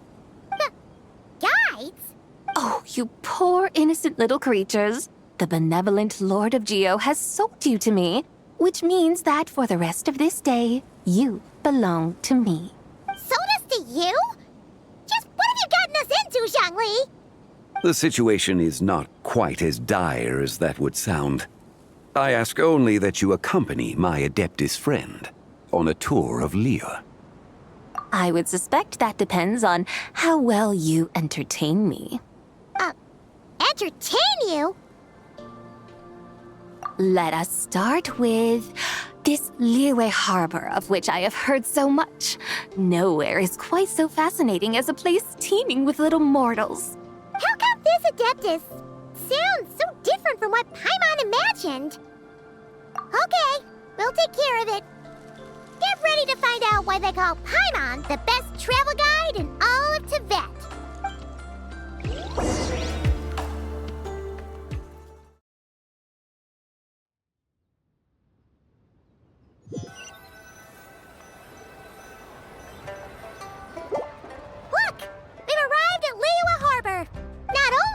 Teyvat's busiest part. It's also the beating heart of Liyue.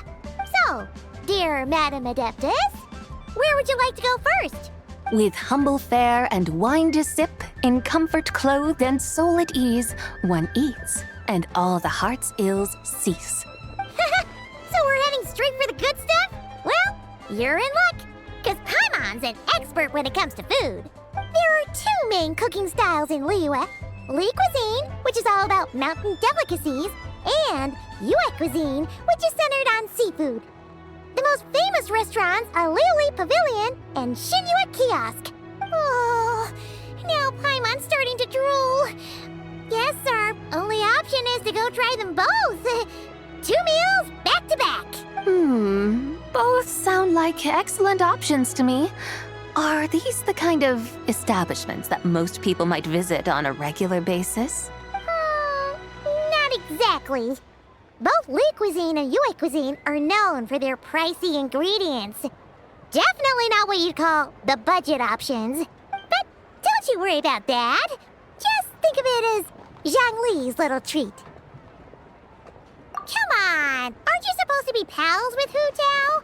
I'm unsure we can afford to spend a little more of her mora at least. Hey! All Paimon wants is to provide our Adeptus with the best possible experience here. Don't you want that too? Both certainly sound like worthy choices. Just now, though, I happened to see a porter pass this way. Where might individuals like him go to eat? A hungry porter, huh? Oh! Paimon knows just the place! Yep. Nothing fancy schmancy there. Just tasty dishes made with simple ingredients in a variety of different styles. Most importantly, it's great value for money, too. No wonder everyone loves it, huh? Oh, and the owner happens to be a good friend of ours, too. One mean restaurant. Yes, even the name itself feels lively and down to earth. All right, let's make it our first stop. Yippee! That's a great choice, too. Alrighty, let's head over there right away. Paimon can't wait to dig in! Wamin Restaurant, here we come!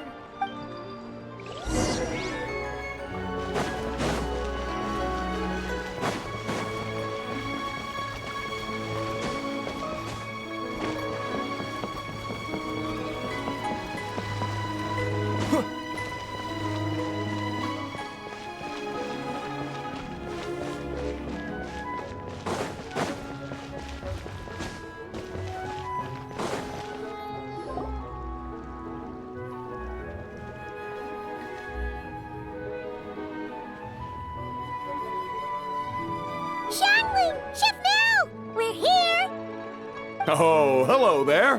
What a surprise to see you two. Welcome, welcome. Hey there, Traveler and Paimon.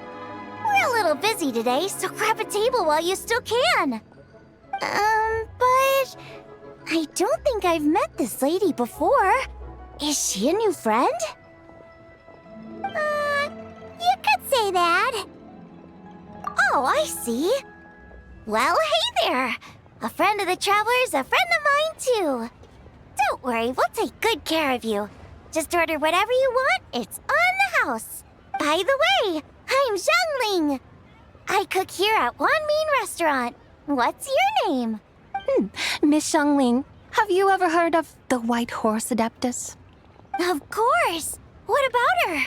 I am her, and she is me. Huh?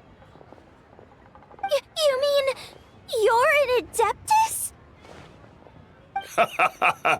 Oh, you young'uns crack me up. Come on, Xiangling. You've got to keep up with the times. Haven't you heard of cosplay? It's like a role-playing game where you dress up as famous characters and pretend to be them. Seriously, it's all the rage, and it looks like this young lady is quite the expert. Your friends sure keep their fingers on the pulse, huh, Traveler? Wow, Dad. Didn't know you were so tuned in. But how come I haven't heard about it? You gotta listen to our customers. Didn't I tell you to spend less time chasing after wild vegetables and more time making friends? You're even more out of touch than I am. Hey, I like making friends too. Isn't that what I'm doing right now? Anyway, even if it is just a costume, is it alright if I still call you Whitehorse Adeptus? Of course it's all right, because that's exactly who I am. Okay. I can see you're really committed to the role. How about I call you the real Whitehorse Adeptus instead? In that case, you can call Paimon the real traveler. You're right. You could have at least switched outfits. Puny mortals. Nevertheless, I suppose it might be amusing to indulge in your little charade for a while at least. All right, go grab yourselves a table. I'll come take your order in a bit.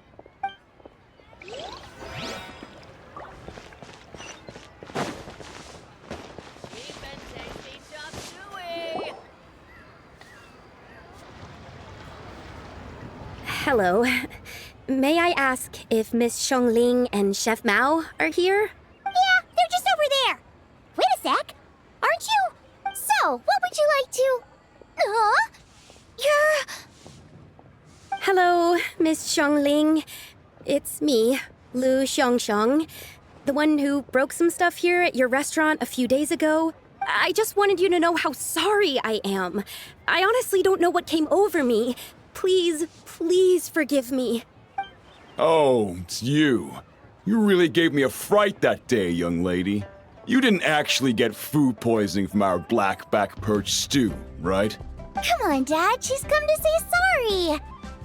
It's all right, Miss Lu. You must have been feeling a bit off that day. You're looking so much better now, though. Why don't you grab a table, too? This one's on the house. No, I couldn't possibly. Hey, it's totally okay. We all feel under the weather sometimes, especially when we're away from home. Go on, find yourself a... yikes. Looks like all the tables are taken. Wanna come sit with us? We've got an extra seat over here. Thanks, guys. So what would you like to eat today? Feel free to order anything you like. I should very much like to sample your renowned poisonous blackback perch stew. It wasn't poisoned. That was all on me. So that's one portion of blackback perch stew. How about you guys? Paimon wants... Sure thing. Looks like Paimon's having trouble making up her mind. Anyway, I guarantee you'll love it. Let me think. Well, since the blackback perch stew is on the spicier side, I guess it makes sense to balance it out with a serving of stir-fried shrimp. And since it's Lantern Rite season, you better try out the triple-layered consommé and come and get it too. Those are our seasonal specialties. As for the carbs, since we've got a full table, how about some right at home? Along with our special chili mince cornbread buns. Trust me, you won't be disappointed. Then for dessert, I'll whip you up some Lucky Snow Delight. I just came up with it a few days ago, and I can't wait for you to try it. Wow! Sounds like quite the feast. Looks like Paimon's in luck today. Am I the only one who thinks that's way too much? Not at all. Don't worry, I know what I'm doing. And to top it all off, our star dish, Adeptus Temptation. You should know that we don't often serve this here at Wanmin Restaurant. But since this is my first time cooking for the Whitehorse Adeptus, I'm pulling out all the stops. Okie dokie, just sit back and relax. I'll have your dishes out in no time. Hold on. Did I just hear Miss Xiongling mention the Whitehorse Adeptus? You did indeed. And you're looking right at her. That's a joke, by the way. She's cosplaying. Oh, I see. Phew, almost believed you there for a moment. Tell me, little one, what business might you have with the Whitehorse Adeptus? It's a long story. Basically, a while back, I took part in an archaeological dig over at the chasm. While we were there, we discovered a number of relics. Our findings show that they date back to the era of Long Gone, an ancient nation whose people are said to have been the ancestors of some of the modern-day inhabitants of Chenyu Vale. And why might such matters concern the White Horse Adeptus? Because some of those relics not only seem to contain textual references to her, but even depictions of what she looked like. There have long been legends claiming that the White Horse Adeptus was a deity of that era, but there are plenty of other theories out there too. If I could just locate some more detailed records, I'm sure we'd be able to find out so much more. So you're into history? Well, to tell you the truth, I actually joined the archaeological team by sheer accident.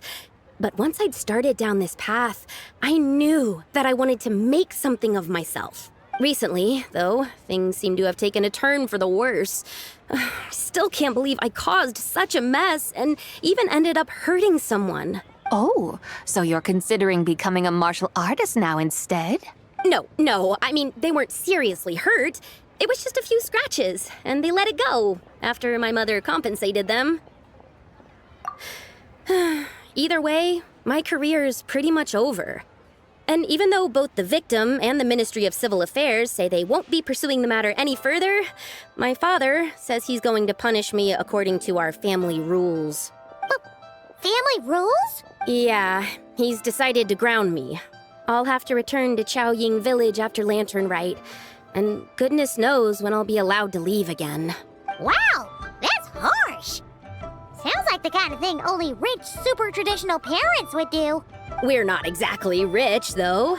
All we own are a few tea fields in Chaoying Village and a guest house in Liyue Harbor. A guest house?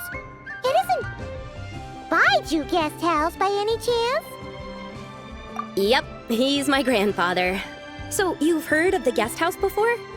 Small world, huh? Come to think of it, didn't Boss Lu mention something about hoping that the White Horse Adeptus would show up and let her divine power be known?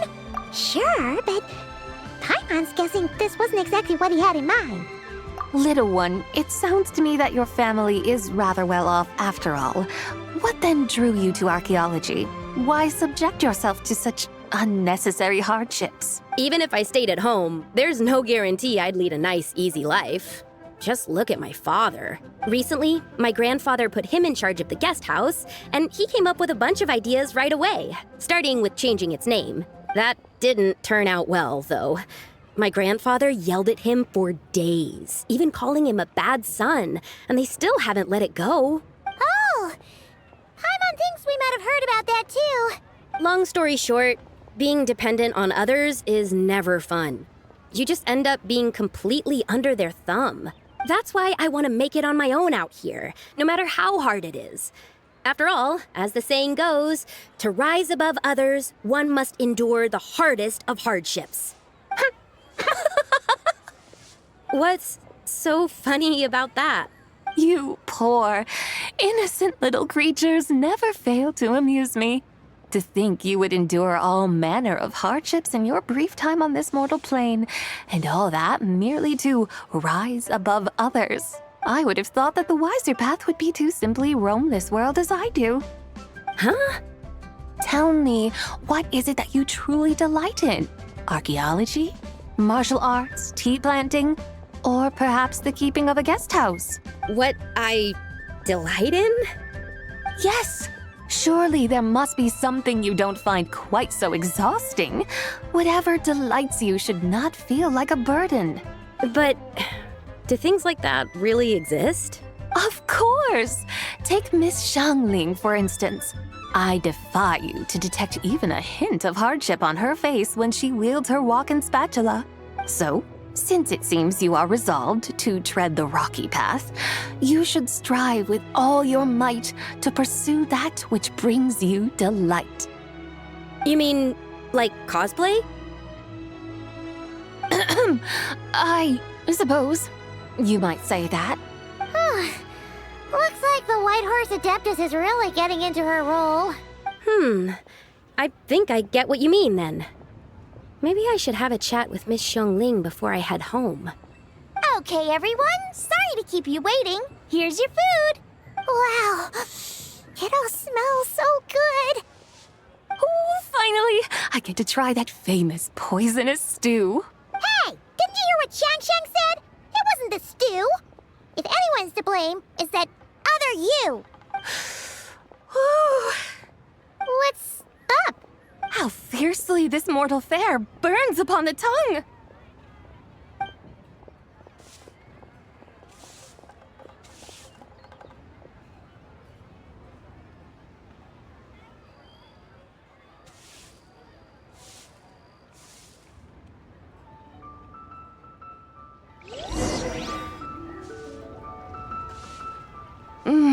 Most satisfying as poisonous stews go. So, where to now? Time, I think, to seek out some diversion? Oh, there's plenty of entertainment options in Liyue. Paimon will tell you that. The locals like to drink tea, walk their pets, play chess, watch operas, attend storytelling performances. Storytelling performances? You know, like listening to people telling stories. They're usually based on old Liyue legends, just like their operas. Stuff like the Divine Damsel of Devastation, Through the Eyes of a Dragon, or the Sanctification of Tao Do. What about the story of the bright moon that sits in the sky above us? Paimon doesn't think she's heard that one. Still, the moon does come up quite a lot. It's even in the name itself. The Yue in Liyue actually means moon. Since we're on the subject, you like telling stories yourself, right? Why don't we go check it out? In that case, I'll have to trouble the two of you to lead the way. Awesome! Let's go! Third round knockout, here we come!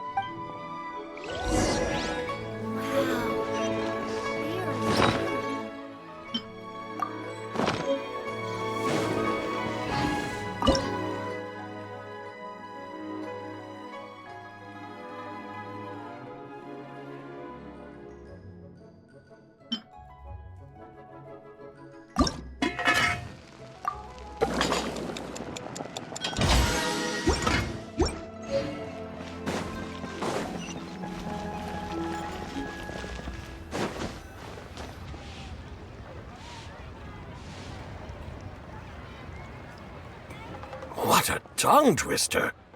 I'd have made a complete fool of myself if I tried to say it on stage without practicing it first. Huh!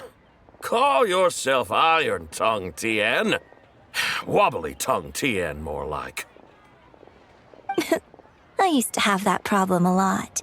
But if you just take your time to grasp the meaning and commit it to memory, you'll be able to say it smoothly in no time. You're right, Miss Yoon. I'll give it another try. Hey, Yunchin! Fancy seeing you here! What are you two talking about? Ah, Traveler and Paimon, we meet again. And who, may I ask, is this? You may call me the White Horse Adeptus. The White Horse Adeptus? She's not really an Adeptus. I see. Well, it certainly looks like a lot of fun. Oh, funny you mention it. This type of thing is actually something I'm quite familiar with. Once, to perform Through the Eyes of a Dragon, I decided to imagine that I was Rex Lapis himself. It was the only way to truly inhabit his mindset and understand his resolve to quell those demons. Sounds like you just wanted an excuse to feel all big and powerful. Hey, that's... You just don't understand how inspiration works. You're one to talk. Paimon's traveled all over with the Traveler, and she's seen things that would make your jaw drop.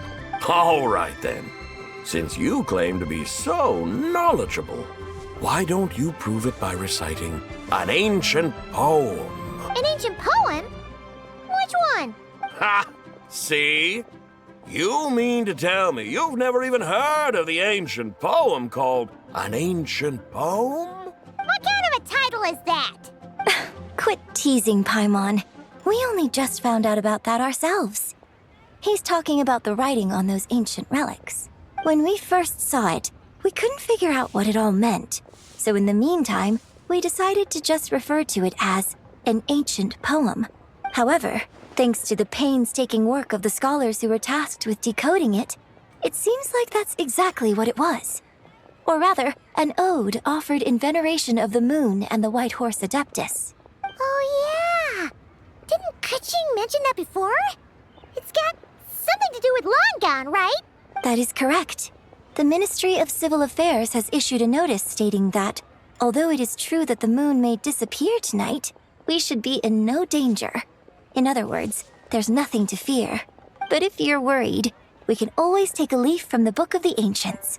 By reciting this poem, I mean, and calling for the White Horse Adeptus' aid. If we do that, I'm certain she'll protect our moon and keep us safe. Oh, seriously? Paimon has to get a look at this.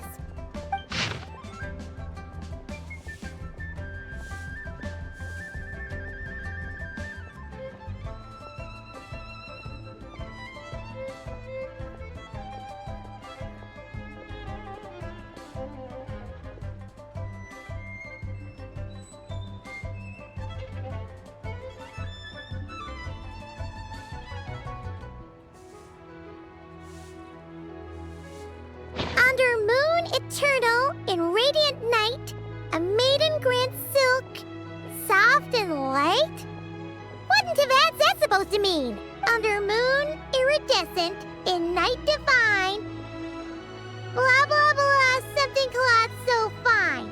Something about fields being plowed, something else about seeds being sown from the earth.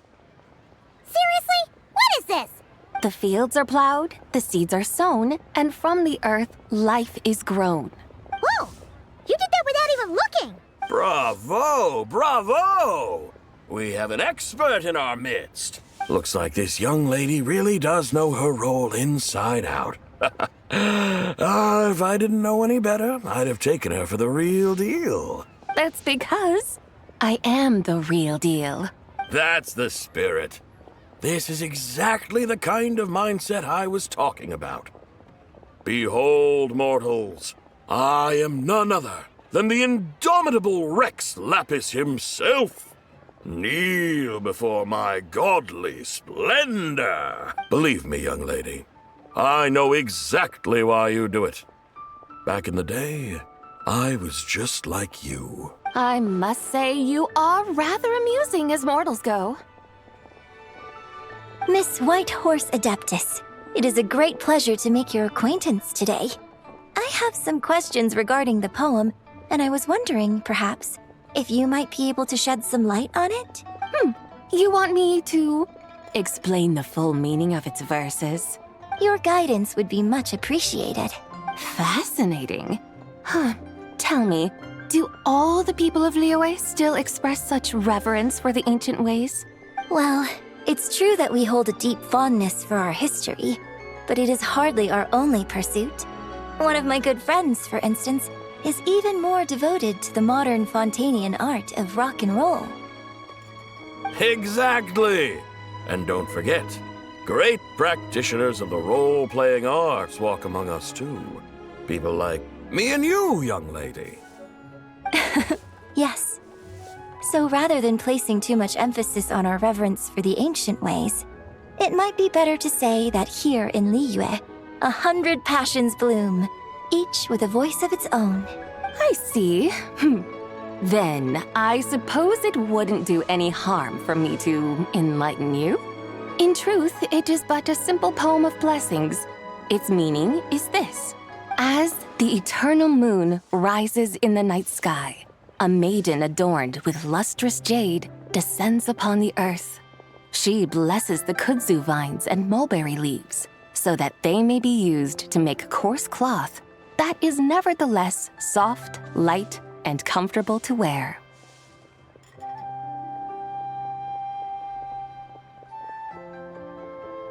As the iridescent moon rises in the night sky, a maiden adorned with lustrous jade descends upon the earth.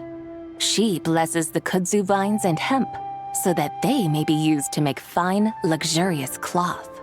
As the frost moon rises in the night sky, a maiden adorned with lustrous jade descends upon the earth. She blesses the mugwort and artemisia so that they may be perfect for divination. So she really did come down from the moon? She shows the people how to use the plow and spade to purge the land of weeds, till the soil, and heap up the earth to make it fertile. Then with the hoe, she teaches them to sow their grain, bestowing the promise of life upon every seed. She blesses the millet and the beans, ensuring that their stalks and vines stretch forth without end. She graces the wheat and the rice, so that their heavy heads are filled with plump, glistening grain. Sounds like she's a real pro at all this farming stuff. The fruits of the field are harvested and brewed into sacred wine for honored guests. This we reverently present to the divine maiden, with every ceremonial step flawlessly observed, so that she may witness the depth of our piety and respect. Oh, divine maiden, how can your graceful presence in the sky not seem like that of a fairy descending from the heavens? Oh, divine maiden, how does your pure and radiant form not resemble the guardian spirit of our land? I send my heart's desire, ascending to the heavens, beseeching you to grant us good fortune and blessings in the coming year. Huh? So, that's what it's supposed to mean? I find myself speechless, moved beyond the power of words to convey. Oh, young lady, you have shown me the heights to which a true role player might aspire. A truly remarkable performance. I did not anticipate that anyone could unravel this poem with such depth and clarity, and so soon after the Ministry of Civil Affairs noticed, too. I'd even begun to consider myself somewhat versed in the matter, but as they say, there's always someone more knowledgeable out there. Allow me to extend my thanks to you, Miss Whitehorse Adeptus. You are far too humble, young one. I must confess, it is I who have been surprised, not only by you, but also by this Liyue harbor of the present day. Ah, so you're not from Liyue. And what, may I ask, has surprised you about it? Oh, it's nothing really. Just some old memories scattered here and there. Very well, my guides. I suppose it is time we set forth on the next part of our excursion. I'd like to go see that wharf now. What say the two of you? No problem. We'll take you wherever you want. Oh, leaving so soon? Before you go, allow me to introduce myself. I am Yunjin, director of the Yunhan Opera Troupe. May I ask your name in return? My own name is scarcely worth mentioning, but since you asked, perhaps I'll tell you the title of that poem instead. Huh?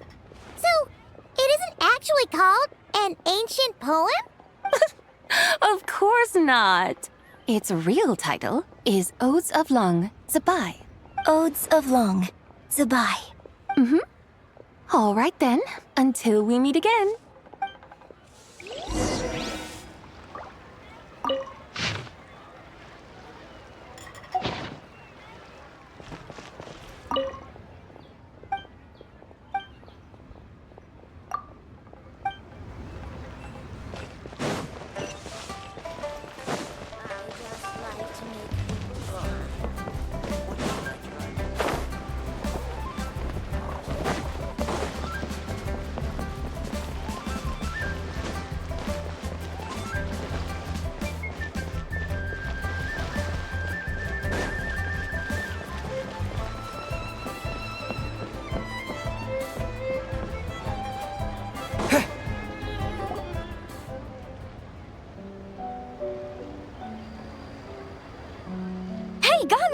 I almost forgot to mention. On my recent trip to Notcry, I came across something really fascinating in the Frostmoon Scion's library. I found records in their collection of another divine envoy living on the moon. A divine envoy on the moon? You don't think it could have been referring to the Whitehorse Adeptus too, do you? No way to say for sure. Still, the similarities between our legends are intriguing, to say the least. Isn't it amazing? Especially when you consider how far apart we are. It truly is. We might live in different lands, but when we look up at the night sky, we all see the same moon and stars. Right? It's like we're all bound together, no matter where we are. When you think of it like that, it's almost as if our friends from other nations will be right here celebrating with us. Isn't that a wonderful thought? No wonder you were so excited to go see the giant lantern when you first got back.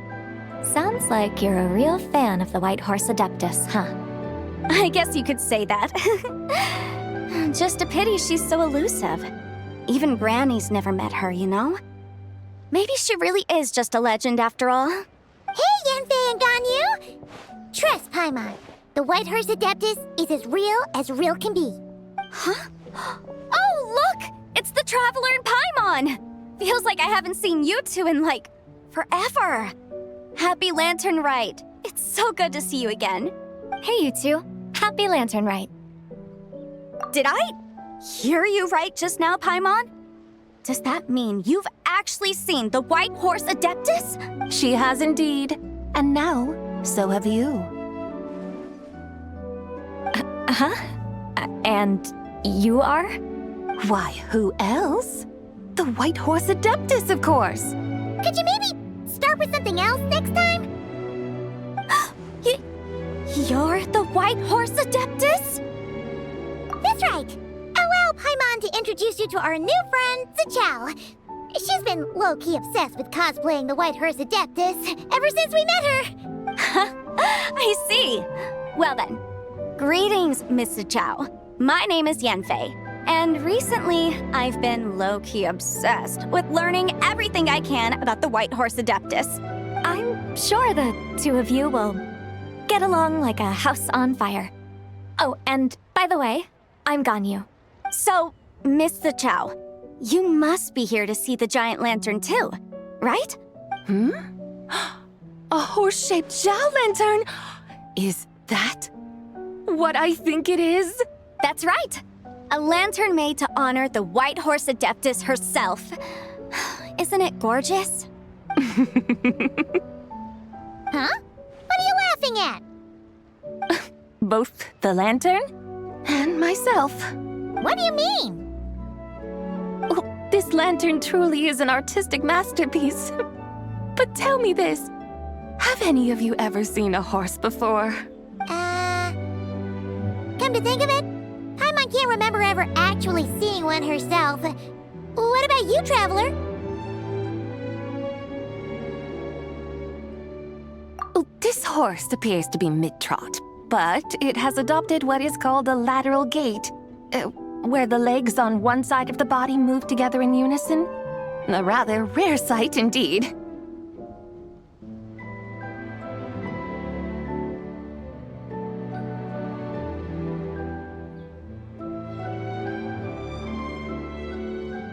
Just now, I suddenly pictured myself, I mean, the White Horse Adeptus running the same way. The image was so absurd, I could barely contain my mirth. Oh, really? I never knew that. You learn something every day, huh? Oh, come on! It's basically a giant piece of fan art! Who cares if it's different than the original? I was merely laughing at my own ignorance. I came here thinking that the White Horse Adeptus's tale had been long forgotten. Yet here I am, gazing upon a lantern made in her honor. Well, you couldn't have been more mistaken. There are so many tales about the White Horse Adeptus, I'm starting to lose count. Just off the top of my head... Just so you know, Yanfei, we've heard it all like 1,000,000 times before. Uh-huh. But there's one thing I can guarantee that you haven't. Huh? You mean like a new chapter of her stories come to light? Mm-hmm. And I heard it from Ganyu just yesterday. Hey, why don't you share it with the others? Sure, no problem. Where to begin?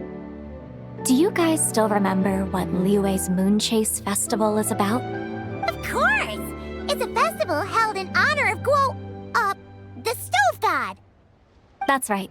But it took a really long time for the Stove God Festival to become what it is today.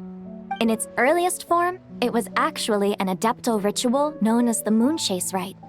Paimon remembers Madame Ping mentioning that before, but she never explained exactly what it was. According to Cloud Retainer, the Moon Chase Rite was originally a ritual meant for communicating with the moon. Communicating with the moon? But for what purpose? At first, Cloud Retainer wasn't entirely sure either, as it was always Rex Lapis who performed the ritual. Whoa! Rex Lapis did it himself? Must have been a really important ritual. That's right. Unfortunately, despite numerous attempts, they never actually received any response from the moon, which is why they eventually stopped performing it. But then, just yesterday, Kutching took a picture of the moon being obscured by a dark hole to Cloud Retainer and asked if it had anything to do with the Moon Chase Rite.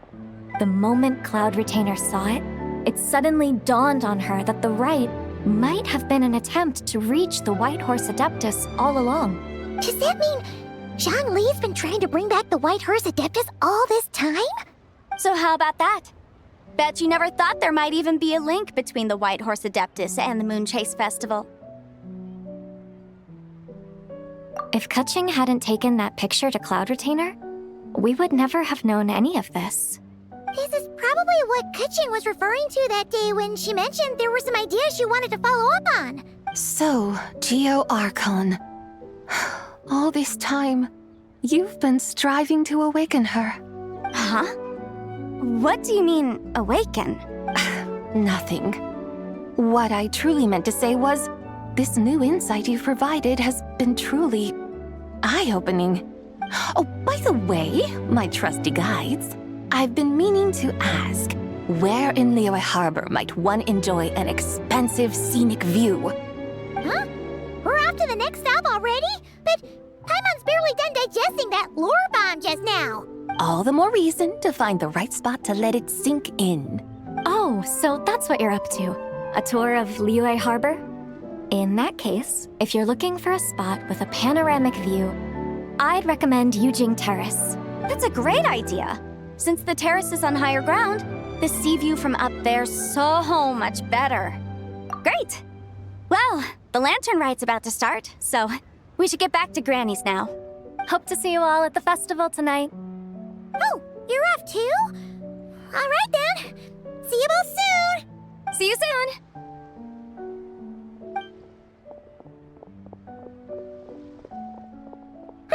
Very well, my guides. What are we waiting for? Okay, you're the boss. Yujing Terrace it is. After all, the customer's always right. Something else you needed to do? Oh, Paimon likes that idea. And what, may I ask, is a photo? It's this awesome invention that lets you record moments in the blink of an eye. Except, you've gotta try not to actually blink. Oh? What must I do in preparation then? Nothing. All you gotta do is choose a pose. The Traveler will handle everything else.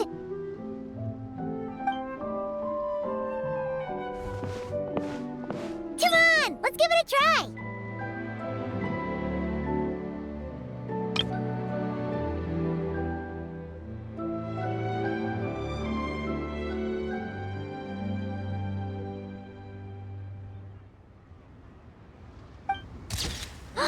Look!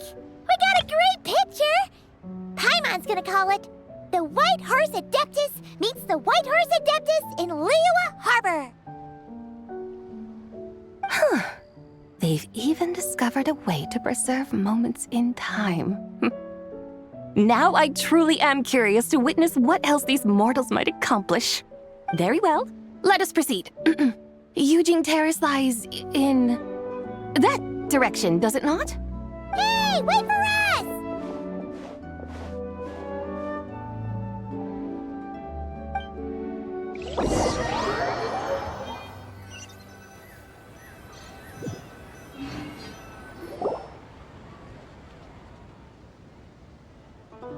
Truly a marvelous view if ever there was one. It seems the charm of this Liyue Harbor is only heightened by the sun's dying light. And soon, people will start releasing their Xiao lanterns to mark the most important day of the year.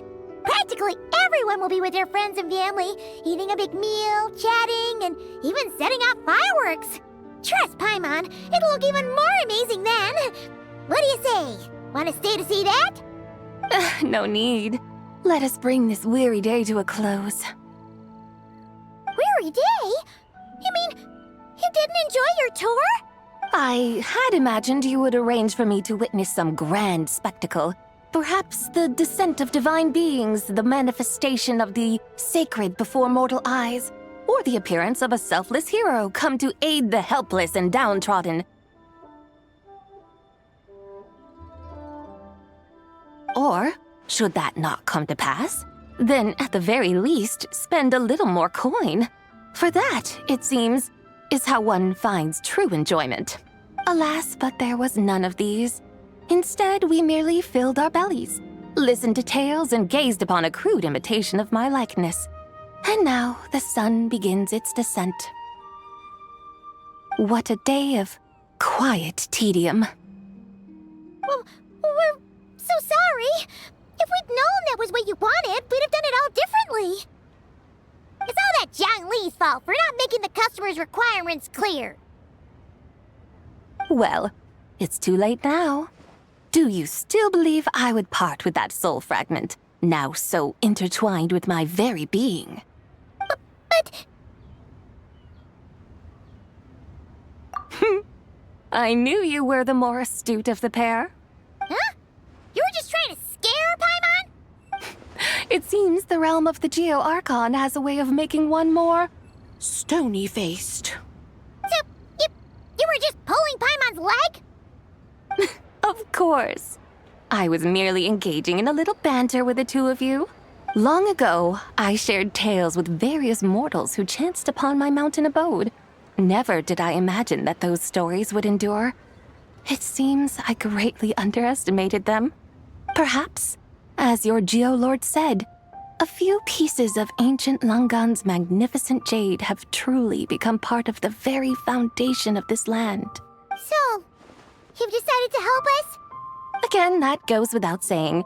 I made up my mind some time ago now. When I beheld a rather intriguing scene as I set foot in this city, I saw porters passing through the alleys, setting down heavy wooden crates from their weary shoulders, peddlers pushing carts as the kites and lanterns upon them rustled gently in the breeze.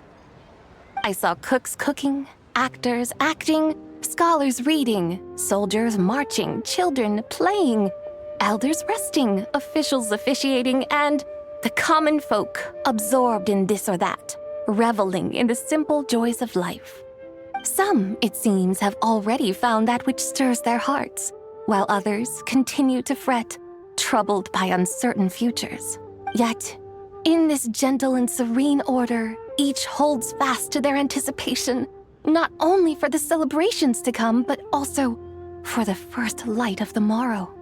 Scenes I once yearned to behold now unfold before me, no longer in Langan, but in Liyue Harbor, thousands of years on. How wondrous is this mortal realm! Thank you, Whitehorse Adeptus! Thank you so much! Adeptus, Adepti, perhaps the singular art in which we are truly proficient is that of sequestering ourselves within the high mountains. But once we leave our mountain refuge, we find ourselves drawn back to mortal ways all the same.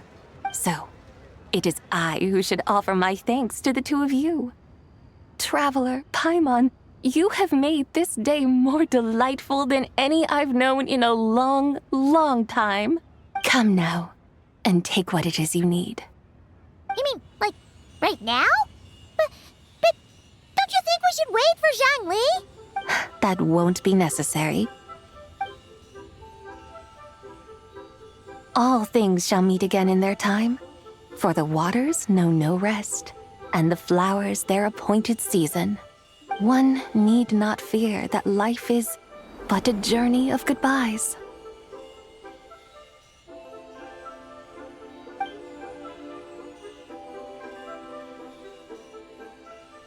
Is she gone?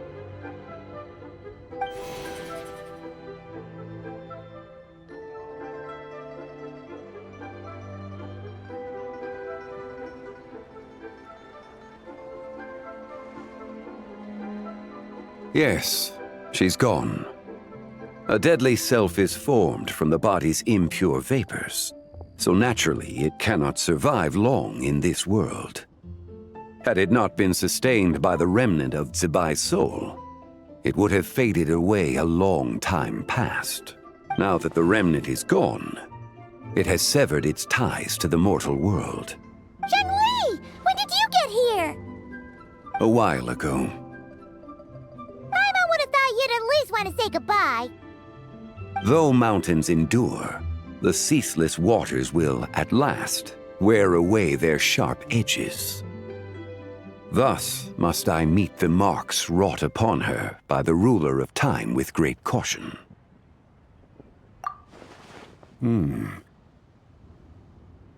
It may be goodbye for now, but someday we will meet again. Really? And when might that be? Who can say for sure? Years and years from now, perhaps. Or maybe tonight, at the Lantern Rite. Are you saying that if the White Horse Adeptus were to be resurrected, she'd still have the memories of the 3 deadly selves? That she'd still remember us? We will find out soon enough.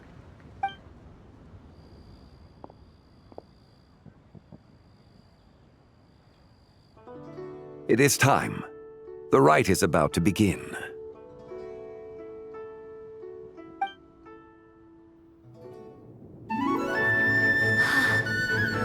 The rite is about to begin. Is the moon really gonna disappear? Got your lanterns ready, everyone? All set. Might be about time to put eyes to the sky. Wouldn't you say, Tianquan? Look!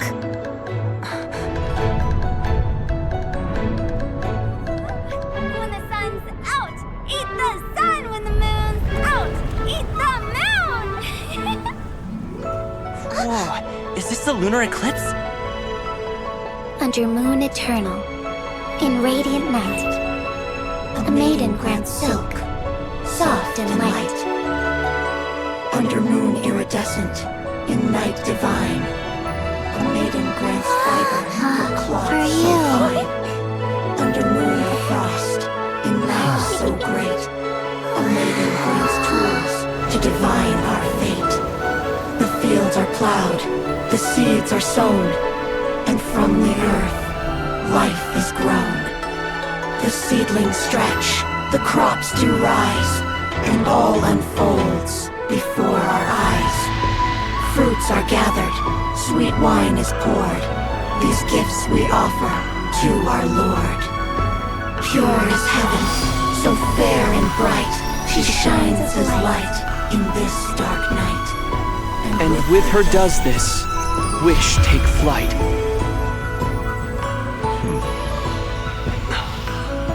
Devoted soul, scattered and unbound.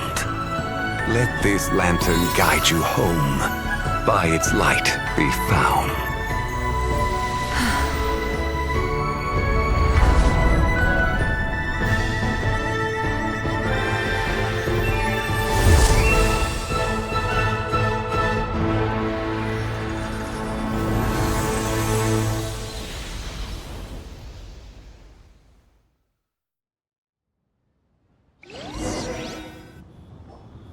Did we do it?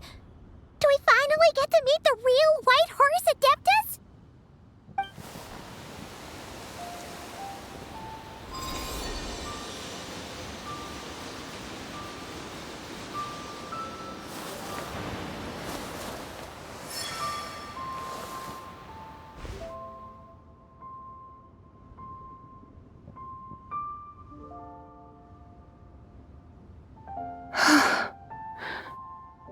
This place.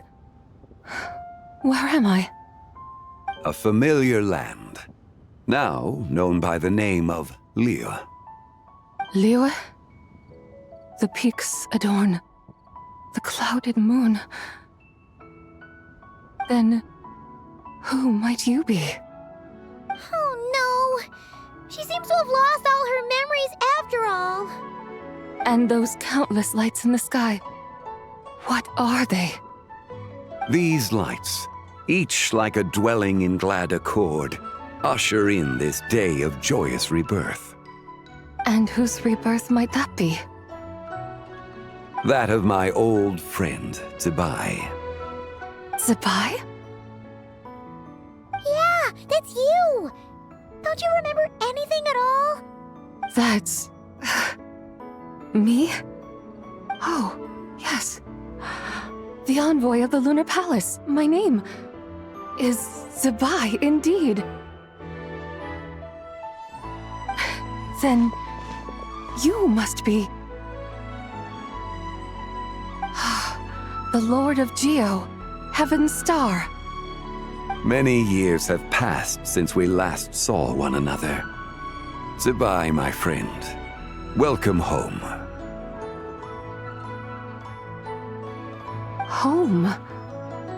But why does this place, this Liyue, feel at once so strange and yet so familiar? Who you are? Who are you?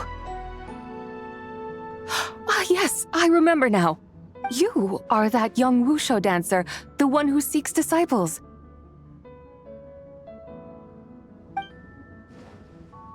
How fares your quest for disciples? It must have yielded a truly prolific body of students by now, I trust. Hey, you've got it all wrong! You're talking about gaming! But I could have sworn... Oh, that's right. You're that impudent blonde youngster who kept meddling in my affairs. And to think you even had the audacity to presume yourselves worthy of being... What was it again? Ah, yes, of being my guides. How very wonderful to see you again, my most faithful and beloved guides. I trust all has been well in my absence? Well, she finally got it right. But that sudden mood swing felt even weirder. It's like her head's packed full of slimes. It is possible that her cells have not yet settled. After all, they've only just been brought back together. It may be some time before she fully recovers. Huh? You mean, kinda like she's still half asleep? That I cannot say for certain. Perhaps a few days. Perhaps a few years. A few years? Mortal years are but a poor measure when divine beings tread the realm of dreams. Well, if you say so. Anyway, at least she's whole again, right? That already seems like a pretty good outcome to Paimon. Yes, there is little cause for worry. We need only wait and let time take its course. Say, what are those little creatures over there up to? Celebrating Lantern Rite, of course. And those lights up in the sky? Those are all Xiao lanterns. This year, each and every one of them carries a little wish inside. Lantern Rite. Then, may I join in too? Of course! Why else do you think we've been running around like headless chickens these past few days? Tell you what, Traveler, why don't we take the White Hearse Adeptus out to celebrate? Who knows? Maybe seeing some familiar faces might help her find her feet?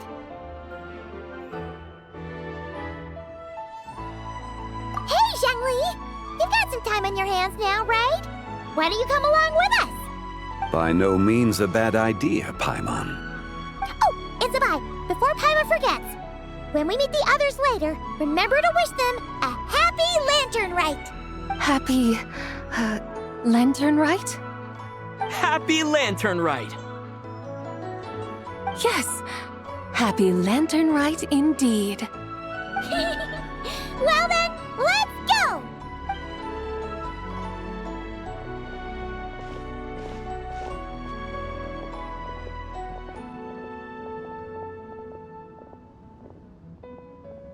Lantern Rite. A night of joy, reunion, and moonlit blessings for all.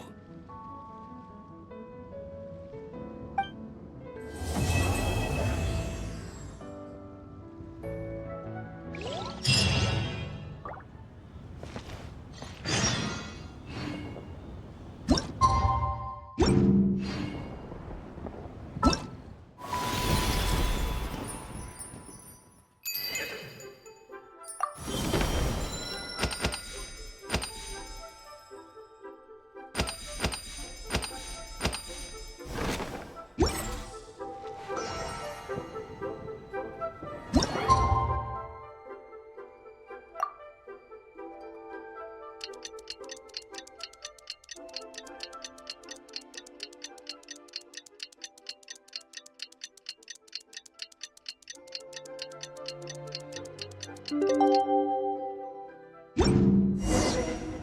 wonders how the White Horse Adeptus is getting along. Maybe we should check in on her? We can ask Zhangli where she is.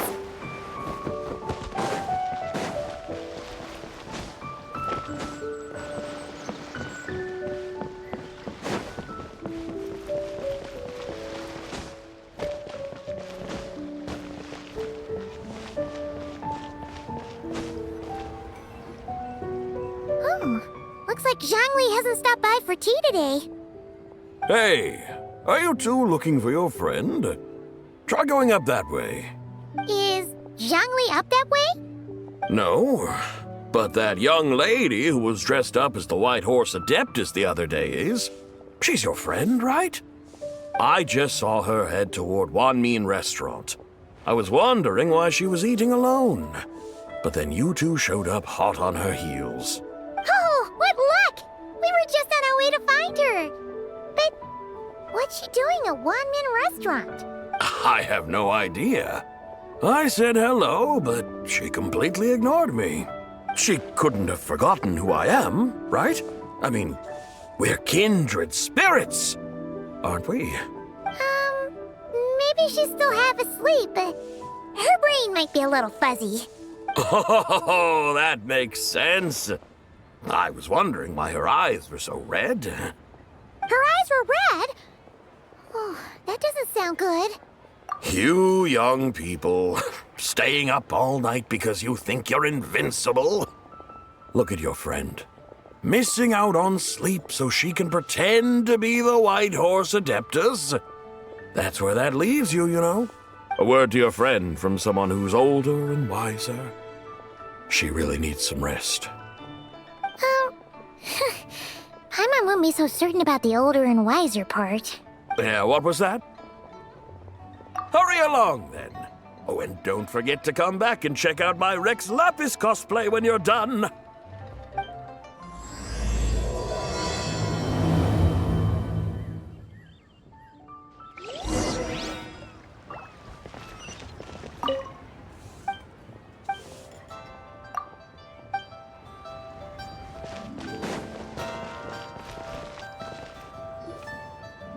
Where's the proprietor? Come out and see me at once!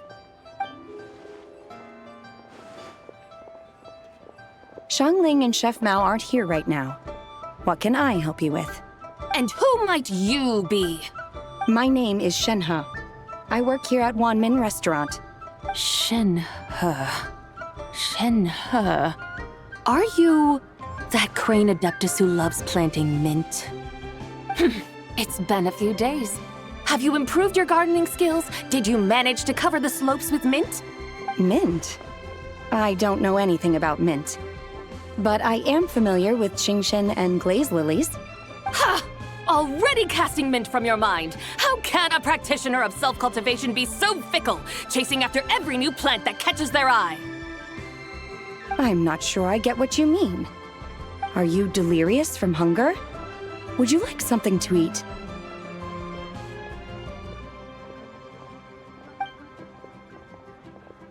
Shenhe! White Horse Zibai! So this is where everyone is! Traveler, Paimon. It's been a long time. Happy Lantern Rite. Is this customer a friend of yours? Don't mind her, Shenhe. She's just a little cranky because, she didn't sleep well last night and she's only just woken up.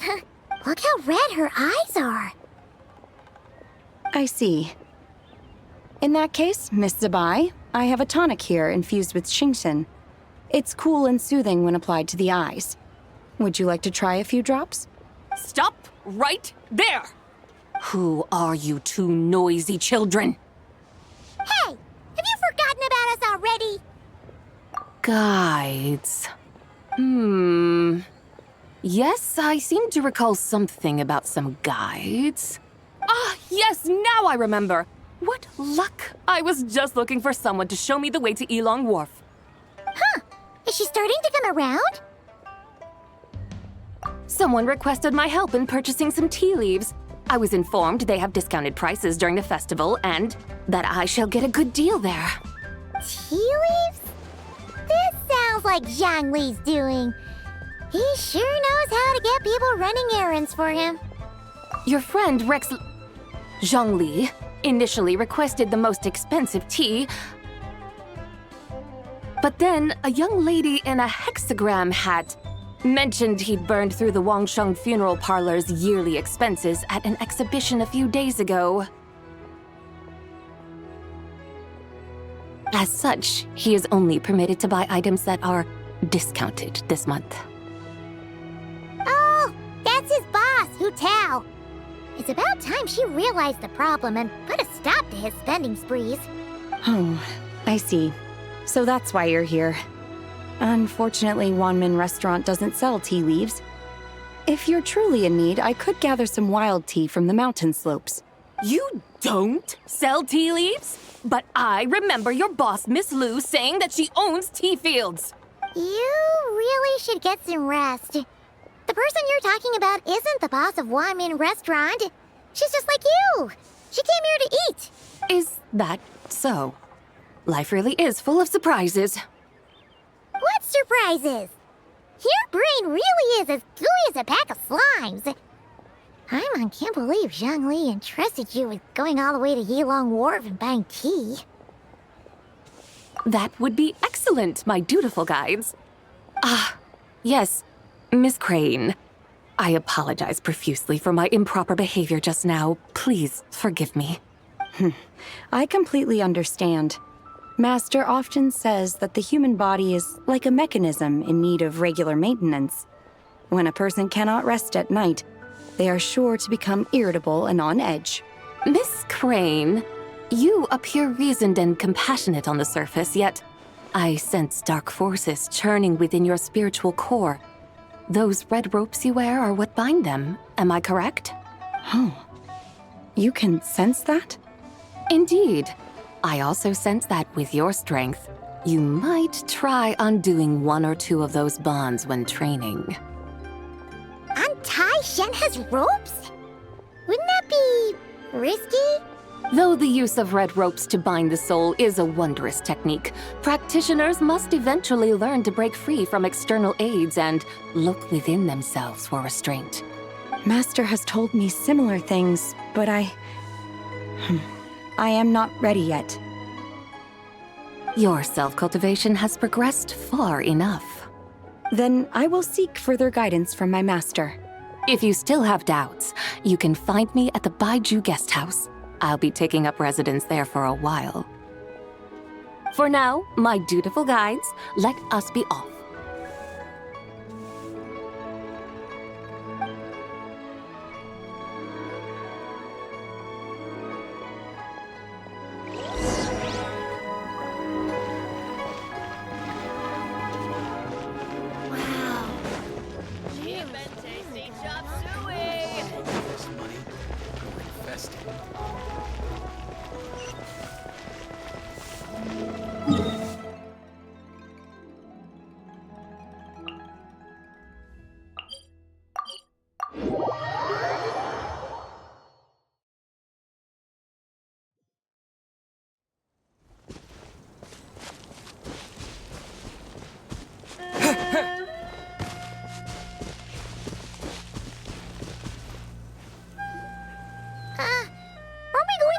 Wharf?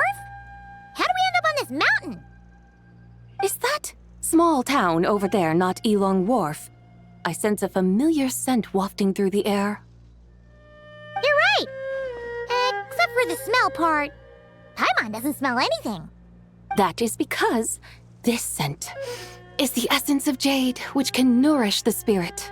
Oh, yeah! Chenyu Vale does have a lot of jade, but mean, jade smells like, anything. Naturally. This has reminded me of something. Hmm? And what's that?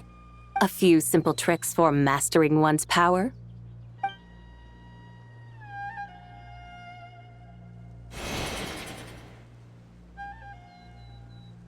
What is that thing? I'm sure you've been to Elong Wharf many times before, but I wonder if you've done so while cruising through the air. You've been such dutiful, dedicated guides, so allow me to offer this fresh experience as recompense.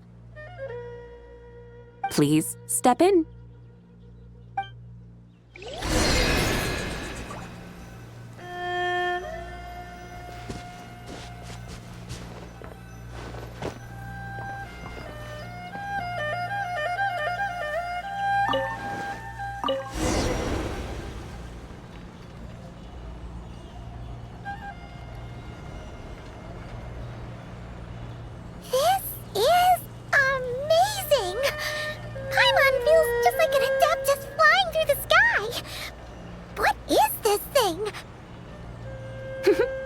I created it from my memories of the chariot of the Lunar Palace. Many years have passed since I last laid eyes upon it, so there may be some discrepancies. Nonetheless, it is functionally much the same. A lunar chariot? Wow! Paimon never imagined she'd get to ride in one! So, Zibai, does that mean you used to work on the moon? Work. That's an interesting way to phrase it, though I suppose you are correct. I was once an angel, a member of a race tasked with guiding humanity. Then, graced by serendipity, I became a moon envoy. Huh? What's a moon envoy? Some kind of super important angel? As you would understand it, a moon envoy is a job title. Any angel, or non-angel, can become a moon envoy. Does that mean you're not the only one? Of course not. Though my memories are still hazy, I vaguely remember some of my colleagues. There was one who liked to take on the form of an ibis. An ibis? Could it be... Can all moon envoys turn into animals? Does it mean Rauma could take that job?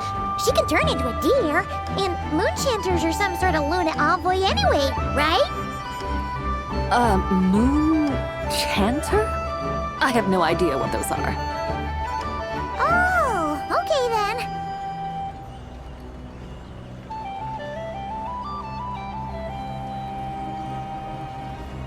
Look!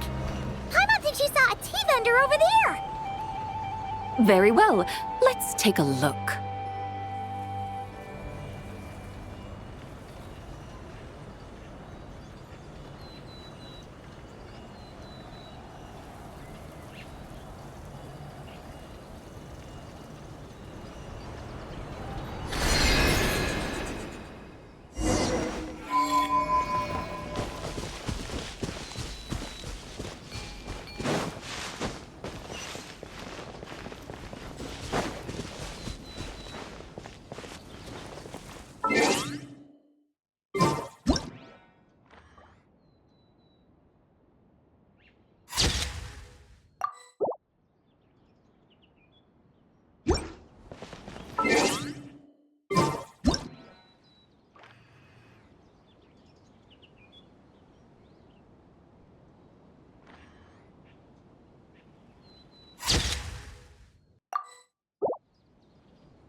Welcome, please have a look around. We only sell teas of the finest quality sourced directly from Chaoying Village. Right now we're offering a special discount for Lantern Rite. Look over there! Discount down to tea.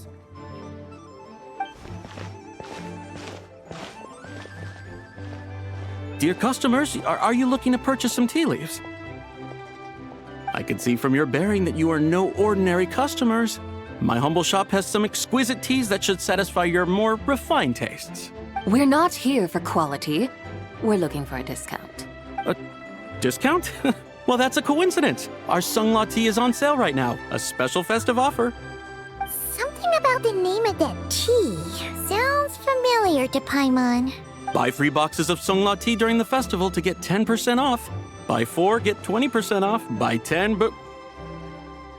That's right. 10 boxes at half price. Have you been to our shop before by any chance? Oh, Paimon's definitely heard this spiel before.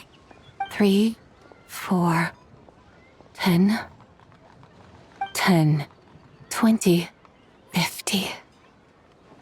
Zibai, what are you muttering about? When purchasing 3, 4, or 10 boxes, the corresponding discounts are 10, 20, and 50%.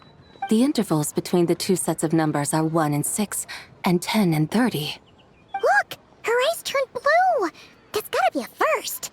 If the differences between intervals remain equal, the interval after 6 should be 6 plus the difference between 6 and 1, which is 11. Similarly, after 30, the next interval should be 50. Therefore, extrapolating upward, the next two numbers in each set should be 21 and 100. You're making Paimon's head spin! Those numbers, what do they mean? They mean that if we buy 21 boxes of Sungla tea, we should get a 100% discount! 100% discount? You mean we'll get them for free? Oh, there was a pattern to the discounts. Is that right? The pattern we speak of is mathematics, little one. A pattern that is always right. That's amazing! You're a shopping genius, Zibai. Oh, wait. Something feels off here. I had no idea our shop's discounts were tied to the laws of nature. I've learned so much from you, dear customer. No need to thank me. Now, please give us our 21 boxes of free tea. Wait! What's the matter? Paimon just realized what it is that's not right. It took you long enough. We got the short end of the stick! Think about it. If we don't have to pay when buying 21 boxes, then if we buy even more, the vendor should be paying us money instead, right? Huh? Hey, Zibai, work this one out. If we buy 100 boxes, we'd make loads of money, wouldn't we? It stands to reason. Wait a moment, dear customers. Don't you think you're haggling a little too hard? You are the one dictating the discounts. We're simply extrapolating the numerical patterns within. As such, we are hardly haggling. You have a point. However, that's right. I'm so sorry. I just remembered. My supplier didn't come today, so we don't have any tea after all. Such a shame. Terribly sorry about this. Awful luck. Where can we find your supplier? Well... Not to fret. We'll save you the effort and go straight to the source ourselves. Well, you see, dear client, the supplier's discount isn't as generous as ours. You won't be able to get the same price from them. Huh? Does that mean they won't pay us for taking their tea? They might not even offer you a 100% discount. How very unfortunate. Nevertheless, as the original supplier, they must offer some sort of discount. Besides, we're not looking to make money. We just want a good deal. Well, that's great. My suppliers are all tea farmers from Chaoying Village. You can go ask around the village, but please don't say I sent you. Do not worry. We appreciate your generosity. Referring customers to your business partners, even choosing to remain anonymous, the demeanor of a true gentleman indeed. Your business will surely prosper. I hope you're right. Then let us head to Chaoying Village. Do you know the way, my guides? Of course! Just follow us!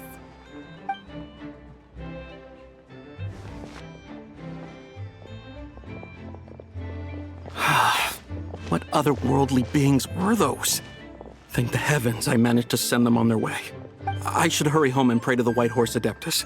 May she bless me such that I never encounter such customers again.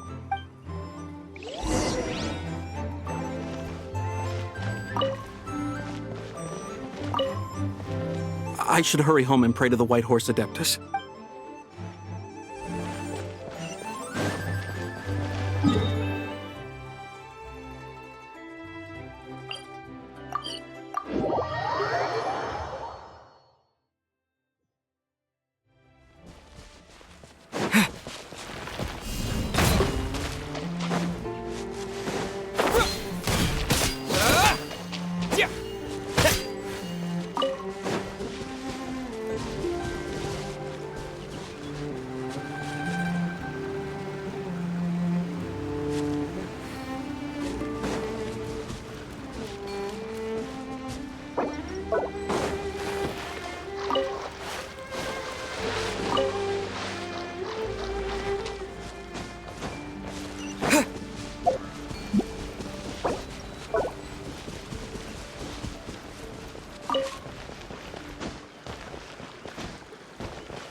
Here we are!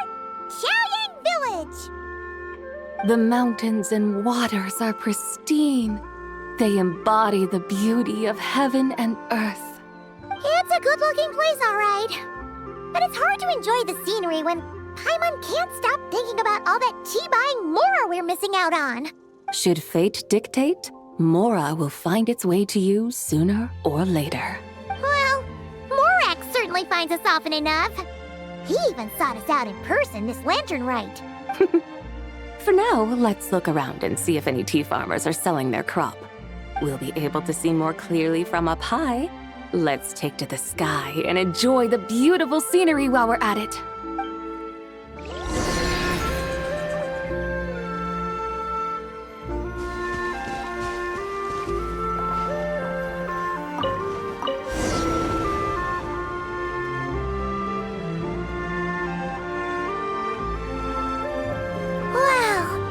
Xiaoyang Village looks beautiful from up here.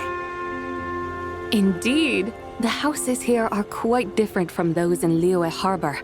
They follow the natural contours of the mountains, forming unique, elegant structures. Yeah, it's super beautiful. The white walls and dark tiles frame the emerald waves of the terraced fields, while the curved eaves and tall gateways juxtapose each other with grace. It's almost too beautiful to be true. The crowing of roosters and barking of dogs, the calls of farmers working the fields, a vibrant pastoral chorus overflowing with earthly vitality. Yeah, it's incredibly beautiful, huh? Have you studied the linguistic arts by some chance? Huh?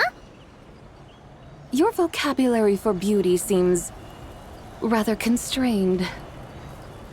Paimon knows how to say pretty as well. I see. Now then, let's take a look around and see if we can find any farmers selling tea.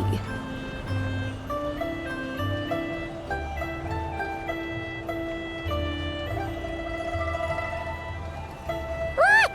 There's someone in that tea field! And they look kind of familiar. Wait, is that Lu Shanxiang? And who is that? Oh, you'll remember her once you see her up close.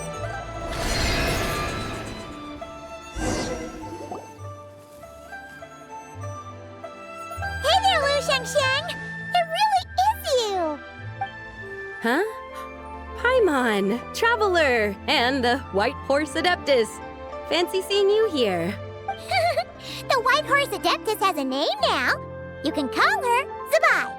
And you are... Wait. I remember now, you're... Don't say anything about food poisoning or fish. You're the young lady who wanted to rise above the rest, are you not? Yes, that's me, but I'm in a bit of a state right now. At best, I can say I've fallen below them. Fallen below them? What happened? Like I said the last time we met, I'm being punished according to family rules. My father, mother, grandfather, grandmother, other grandfather, other grandmother. Oh, that's a lot of family members. Yeah, and on the night of Lantern Rite, they held a family meeting to discuss my situation. So, they do care about you. There's no doubt they care.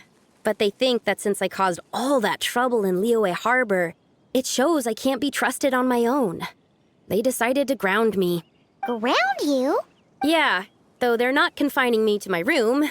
Instead, I have to personally nurture a tea seedling until it grows big enough to be sold at market. Aw, a tiny little tea baby.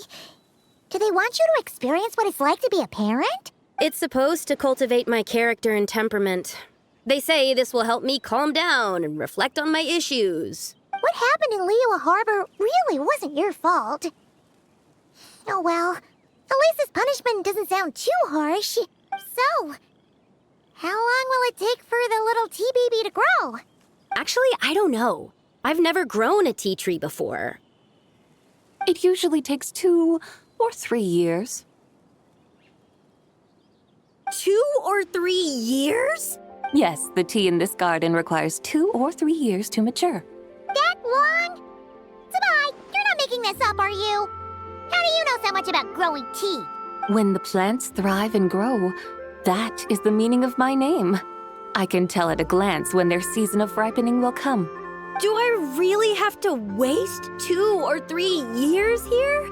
Why is this happening to me? I'd only just found my direction in life. Yes, during the night of Lantern Rite, I heard many people reciting poems from long gone in praise of the moon. In that moment, I suddenly felt a great sense of pride. I mean, I helped excavate cultural artifacts from long gone, so I contributed to the revival of these poems too, right? So I decided to stay with the archaeological team. I want to unearth even more history. I see. And are you sure that's what you want to do? If you don't achieve anything significant in the years to come, will you still enjoy it? Yes, because archaeology gives me that boom shakalaka feeling. Wait, did Xiangling teach you that? That's right. I was asking her for advice. She said that if something gives you that boom shakalaka feeling, then it has to be worth pursuing. I immediately thought about how, when I'm excavating in the ruins, I always feel like there's a ghost standing beside me, and not in a spooky way. It feels like my great-great-great-great-great-grandmother patting me on the shoulder and saying, "Keep going. You're about to rediscover some grand ancestral knowledge." Right? It feels like I've made some kind of connection with my ancestors. Isn't that amazing? Since you've made up your mind, you should give it your all. And I'd love to, but I'm still grounded. Run away, summon up a little boom shakalaka, and leave the tea garden behind. Flee this village. That might be going a bit far. You don't want to lead others astray, Zibai. Yeah! Tell them about your great-great-great-great-great-grandmother. She must be the most super-duper ancestor to have ever risen above the rest, right? I'd be better off telling them about the White Horse Adeptus. After all, she's the supreme riser above the rest who saved my great-great-great-great-great-grandmother. Then it's settled. Tell your family that your decision has my blessing. Thank you, Zibai, but I don't think cosplay is going to work on them. They won't listen. They don't need to listen. You need only follow the rules they've set out for you. What do you mean? As I'm sure you know, some ancient texts refer to the White Horse Adeptus as the Daughter of Time. My family history contains such records. But what of it? If the White Horse Adeptus were to manipulate time to make your tea seedling grow overnight, then you'd be free, correct? Is that how it works?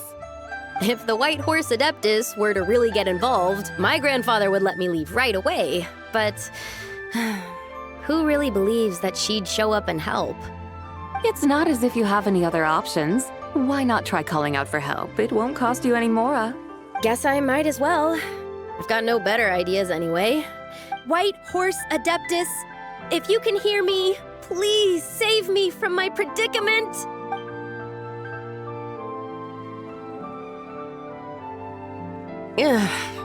Nothing happened, as expected.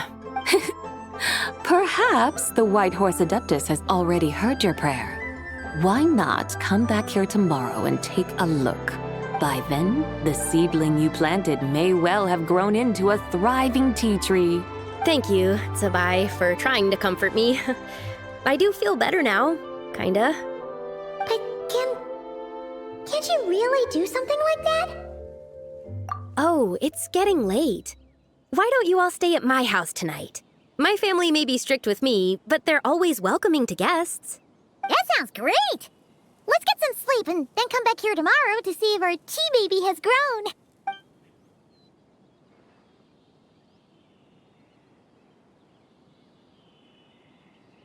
Oh, the tea tree! Whoa! Your tea baby is all grown up! Indeed, it has grown into a mature tea tree that can stand tall in the face of wind and rain. How is this possible? It must be the work of the White Horse Adeptus. Your prayer must have moved her. Are you sure? Perhaps she heard your prayer and chose to answer the call.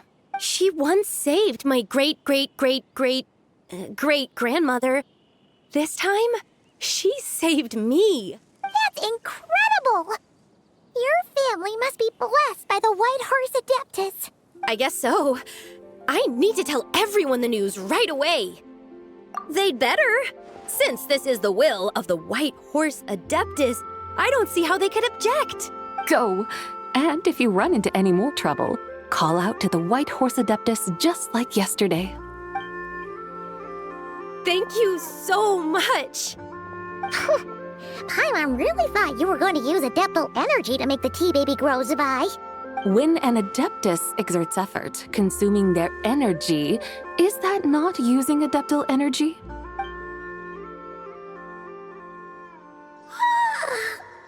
All right. What are we doing out here in the middle of the night? We're here to help Lu Xiangxiang fulfill her wish, of course. Can you really make the tea baby grow? It won't be easy, but there are ways.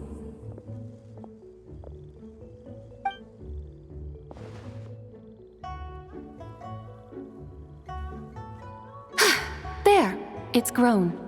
Hey! You just transplanted a tea tree from over there! So, there's a mature tea tree here now, yes? Oh, yeah, but... And am I not the White Horse Adeptus? Well, yeah. Is this tea tree then not a manifestation of the White Horse Adeptus's will? You're not wrong. But again, there's something not quite right about this. Maybe this will become another mystical Adepti tale recorded in their family history.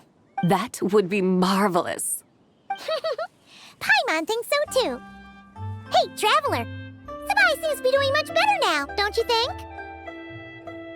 Oh! Paimon bets that's why Zhangli chose to send her on this errand. That's a great idea! We've already shown her Liyue Harbor, Yulong Wharf, and Xiaoying Village. How about we head to Qingce Village next? Qingce. That name sounds familiar. The scenery there is really beautiful. Pretty, too. It's the perfect sightseeing spot. How about we show you around? I must say, I have been mightily impressed by the mountains and waters of Liyue. Please lead the way, my dutiful guides. All right, let's go!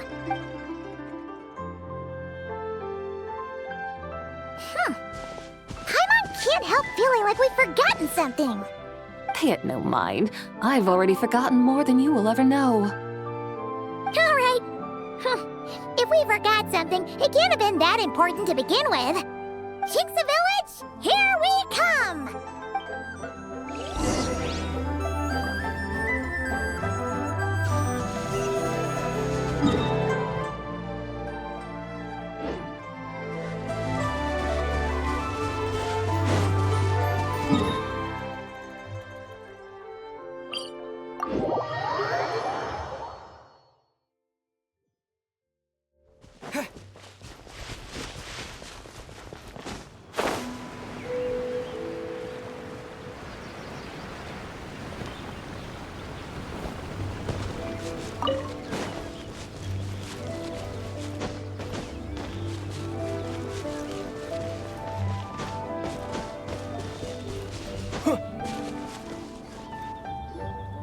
We should plant cucumbers. We should plant canolas. We should plant cucumbers. They're easy to sow. We should plant canolas. The flowers are pretty. What are you arguing about, little ones? We're deciding what to plant in our field once Lantern Rite is over. Yeah. Dad gave us a small plot of land to grow our own crops. He said we can keep all the more we get from selling them. We should plant cucumbers, right? Dad plants cucumbers every year. We should plant canolas. We can press the seeds for oil. It smells good and sells for a good price. Ah, an agricultural debate. This should be easy to sort out. Granny, are you a farmer? Could you tell us what to do? Granny?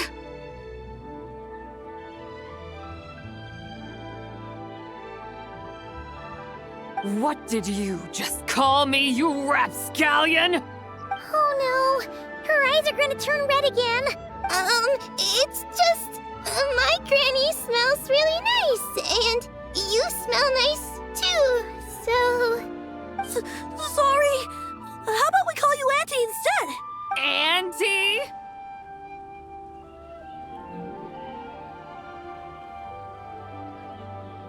Oh, all right. Big Sis Zibai, can you help us decide whether we should grow cucumbers or canolas in our field? You little rascals. Using priceless land like this just for cucumbers and canolas? What a waste of heaven's gifts! Huh? What should we plant instead? With the coming of spring, when all things awaken, the field should be sown with the 5 grains. What are those? The 5 grains are life's staples, the heart of the people's table. I notice the people here mostly eat rice, so that is where you should begin. Based on the local climate and soil, seedlings planted in mid to late spring should produce mature grain within 2 or 3 months. When autumn comes, you can plant a second crop, with time still to harvest it before the first frost. The rice you harvest can be sold at market or kept in your stores. It's a far better choice than cucumbers or canolas. Oh, but Big Sister Zibai, I like canolas. That's no issue. It is unsuitable for continuous cropping in any case. You can rotate it with rice to maximize your yields. After the second rice harvest, around wintertime will be the perfect opportunity to sow their seeds. And when they mature in mid to late spring, you shall be just in time to sow the first rice crop of the year in turn. This way, your field will sustain balance. Rice and canola in a harmonious cycle. Wow! That means we'll have crops to harvest all year round! Wait a minute! If rice and canola take up the whole year, what about my cucumbers? A firefly dares rival the brilliance of the moon? In what twisted universe should cucumbers vie for land with rice? Big Sis Zibai, you're going to hurt Lil Bee's feelings.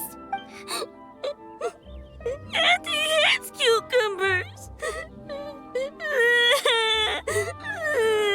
Stop crying this instant! I meant that cucumbers are simple enough to grow. There's no need to devote a whole field to them. Just find an empty corner of your yard, scatter some cucumber seeds in the earth, and before you know it, you'll have a thriving patch of vines. Cucumbers delight in sunlight and moisture, but they suffer in cold weather. If you wish to plant them this early in the year, you should make sure they're protected from frost. Wow.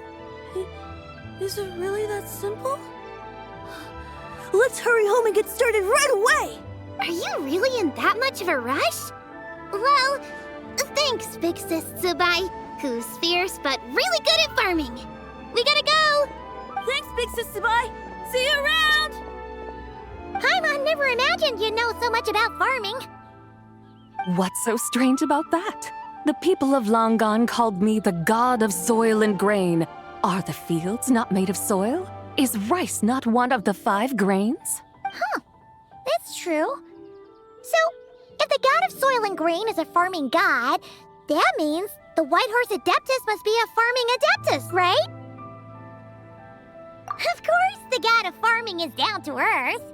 Mind your tongue, impertinent child. How dare you diminish the lofty bearing of an adeptus? Hey! You're the one who said the god of soil and grain is all about farming. Enough! It's time for us to take to the skies once more. Join me now.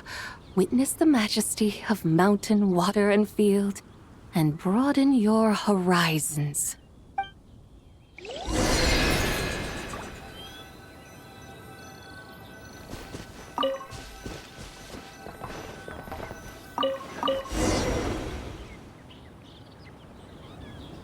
Wow! The terraces look so pretty from up here. The mountains tower like pagodas, the hills coiling at their feet like shells. Layers built upon layers, rising and falling in harmony. A truly unique and mesmerizing sight. Thinking about it, you have a special connection to this place, you know. A special connection? Yeah! There's a local legend about a white horse leaping from a pure spring to follow Rex Lapis into battle. Don't you remember? You must have been living in seclusion around here. That does sound somewhat familiar. Oh, and if we keep going up this way, we'll reach a super duper spooky spot. You might have a connection to that place too. There's an ancient array that seals away the remains of a fallen god. A god's remains? Yeah! The people of Liyue turned that story into an opera called The Sanctification of Tao Do. Does that ring any bells? Tao Do. Huh. The 7 and 8 gates array. That's right, that's right! You do remember! Buna, the god of the underworld, who could pacify the forces of life and death. Huh? So, Tao Do had another name? Let's go take a look.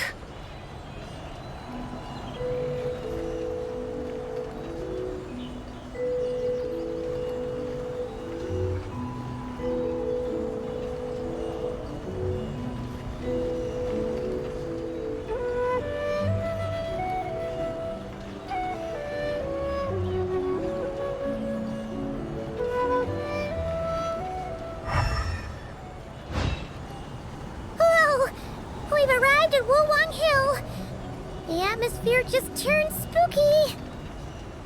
I can't help but feel there's something strange about this friend you haven't seen in ages. Huh? Paimon thought she heard someone's voice. Let's head down and check it out.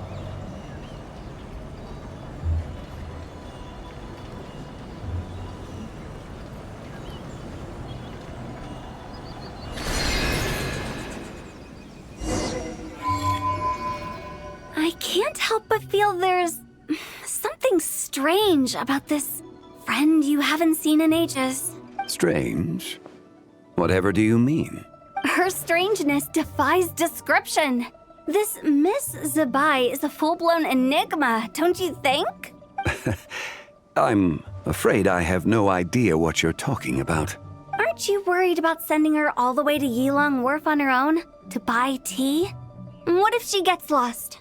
Where there are people, there are paths. Now I'm the one with no clue what you're saying. She can ask for directions. And then what? She will meet strangers in unfamiliar lands, build friendships, part ways. Hers will be a long journey indeed. The further the journey, the more footprints one leaves behind. The deeper those footprints, the harder it is for time to erase them. Ah, so you want her to make new friends. I see. But from what you say, it sounds as though she's not from Liyue. I believe she was not, but perhaps she will be. You're sounding stranger by the second. Huh. Oh, over there. Oh, look who's here. Hotel! Zhongli! What are you doing here? Traveler, Paimon, fancy meeting in a place like this. Oh my, and Miss Zibai too. Sounds like fate to me. We were taking Zibai to buy some tea from Yilong Wharf. Zhongli sent her there, though she didn't even know the way, and... Oh, drat! We forgot the tea! Oh, Paimon knew we were forgetting something. Why didn't you say so earlier then? What's done is done. There's no need to dwell on it. Fresh tea grows with each passing year. Let fate deliver it as it wills. Exactly. You can get tea wherever you go. You're hardly running low now, are you? Paimon feels a lot better now that you've said that. Still, I'm a little confused. If you were buying tea, how did you end up all the way out here? We're taking Zibai on a sightseeing tour. We started at Liyue Harbor, stopped in at Yilong Wharf, went sightseeing around Xiaoying Village, made our way to Qingce Village, and now we're here. Wow, that is quite the itinerary. Yeah, actually, Paimon thinks it's about time we headed back. I'm here to pay my respects to my ancestors. My dear consultant kindly agreed to join me. It is Lantern Rite, after all. Adepti and ancestors should be venerated alike. Ancestors? Wait, could you be? Are you heir to the Wuwang kid? Or perhaps the lone butterfly of the Crimson Flame? Whoa, have you got all your memories back? Huh? Miss Zibai, you know about the Wangsheng funeral parlor and the 8 adepts? I happened to hear a storyteller expound on the sanctification of Taodo. Lots of people know that story, sure, but very few can discern my family lineage from just a glance. Well, Zhongli, your friend here really is quite something. Unfortunately, there's no time to dally right now. We have a hill to climb. Perhaps once today is done, we can find time to chat over tea, recite poetry, and admire the moon? That would be wonderful, Director Hu. Oh, and before we go, you've been traipsing around all day. I suggest you stop off at the Wangshu Inn on your way back for a good night's rest. Wouldn't do to exhaust yourselves, Don't mention it. All right, we'll take our leave now. See you later.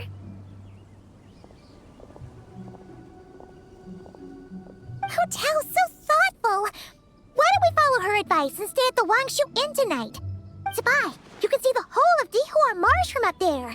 The view's amazing. Plus, you can sample Smiley Yinshao's cooking. Wangshu, an intriguing name. It couldn't hurt to check it out. Awesome! Let's go!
Is that towering structure Wongshu Inn?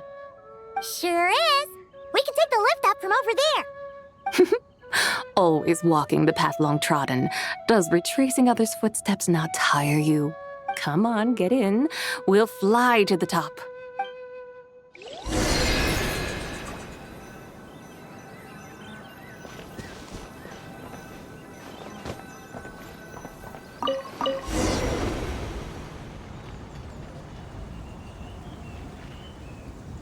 Are we really going to fly up to Wongshu Inn?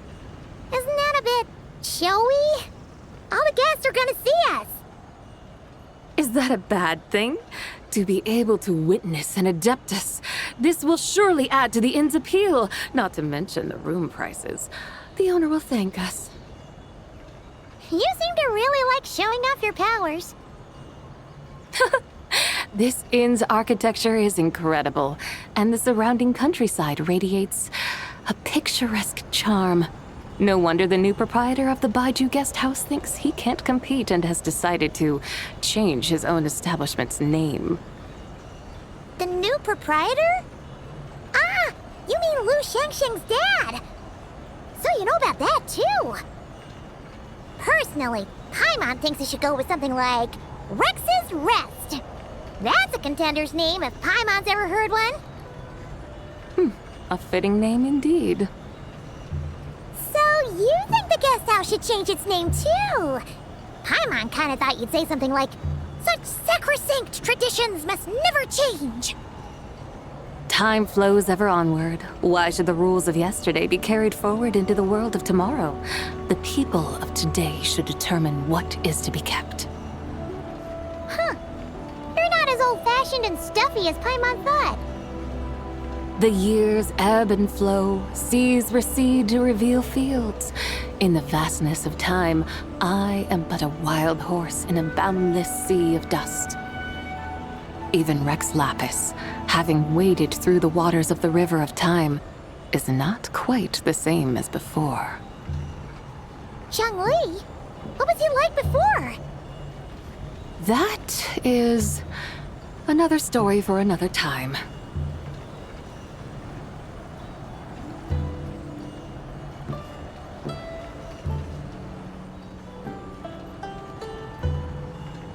We have arrived.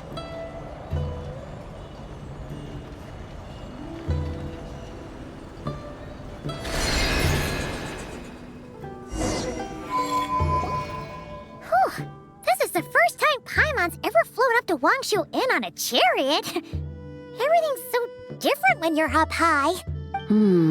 Wongshu. Like moon lanterns and shell lanterns. Might it all be a coincidence? What's a coincidence? Do you not know what Wongshu means? Not bad. You're clearly much sharper than your diminutive companion.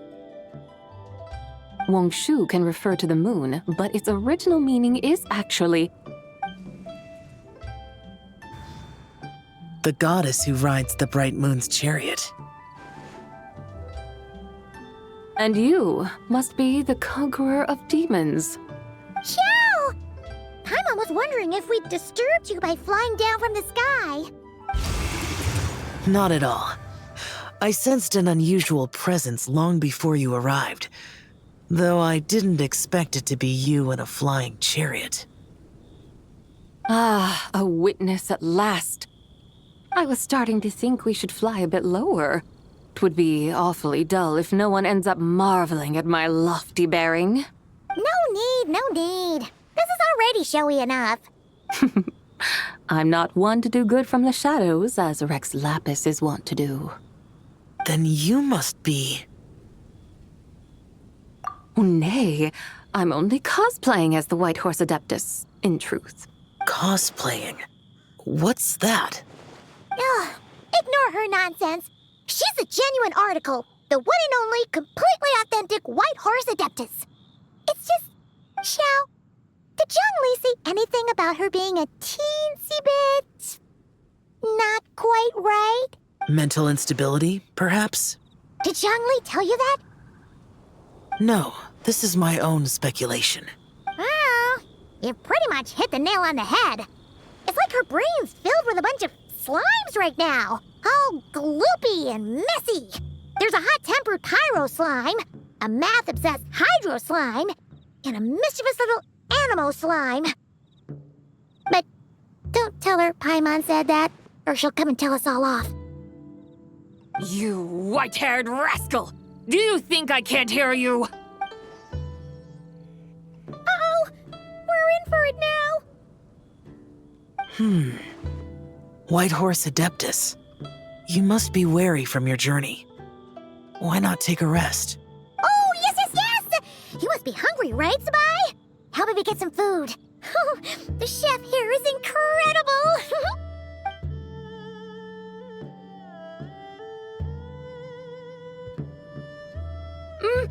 It's so hot! So spicy! Are you okay? Do you want Paimon to get you some water? Don't worry about me. I just need to pace myself.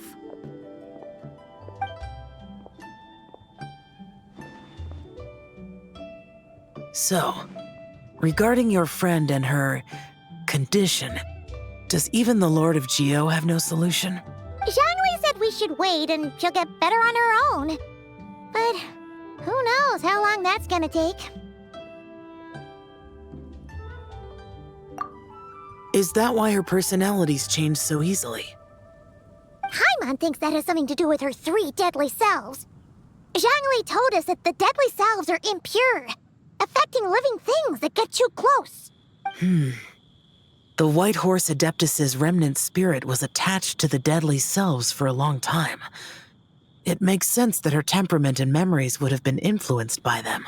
But Paimon still doesn't really understand what the 3 deadly selves actually are. Paimon, as you do not practice self-cultivation, I cannot help you fully understand. But you can think of them simply as emotions and desires. The act of severing the 3 deadly selves is a means of exercising wicked desires and cultivating one's true self. I believe other nations have similar practices. In Sumeru, it is known as shattering Atmagraha. Oh, so it's about emotions, desires, and attachments, that sort of thing. It includes those. I wonder, does she still remember what happened in the past? Some of it, but right now, it's like she was suddenly awakened. Like she's still half dreaming. The half that's still dreaming might remember things, but the half that's awake doesn't quite get it. Conqueror of demons, are you looking to learn about Rex Lapis's past from me? You are an old friend of his, so please, call me by my name. But Conqueror of Demons sounds so much more imposing. In days of yore, he was the Lord of Geo, Heaven's Star. Huh? You said the same thing the day you came back. But what does it mean? I'm afraid I can't remember. Hey, did you really forget? Or are you just pretending so you don't have to tell? Why not ask Rex Lapis himself? Whether I've forgotten might be up for debate, but I am certain he remembers. He must have his reasons for not raising the past, and you likely have similar concerns. I shouldn't have asked. An answer that suits your style, General Elatis. Now that we're on the subject, though, I suddenly remembered something. Which is? In the distant past, there was a feast, which I attended. I faintly recall the Lord of Geo also being present that day. Oh, and then? What happened? Among the dishes served, there was one that could be found in every household throughout Langan at the start of spring. A dish called Flavor of Spring. I suddenly remembered the recipe for this dish. Is that it? Yes! Since it's Lantern Rite here in Liyue, why don't I make some for you to try? That sounds good. Wow! It might not have been the story Paimon was hoping for, but this looks delicious! The spring breeze stirs, Now is the perfect time to savor this dish. My dutiful guides have gone to great trouble to show me around Liyue, and even the conqueror of demons has graced us with his presence. I feel deeply honored. This flavor of spring is my way of expressing my gratitude. There's no need for such grand words.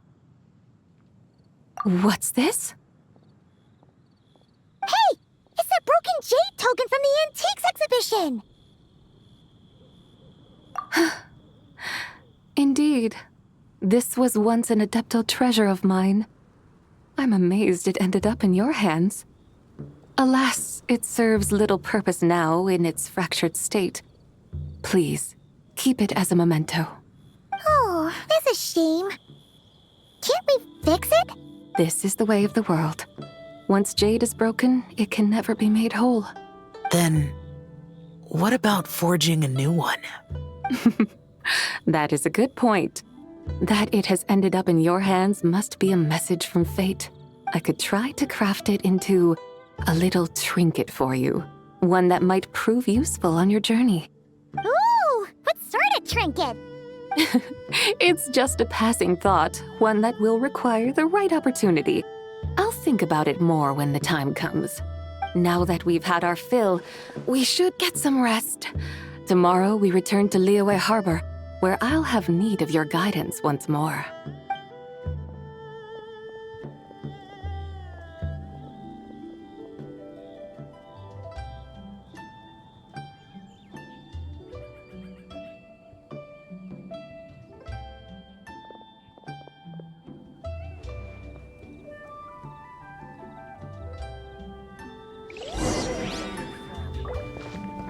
Howdy. Please, get straight on in.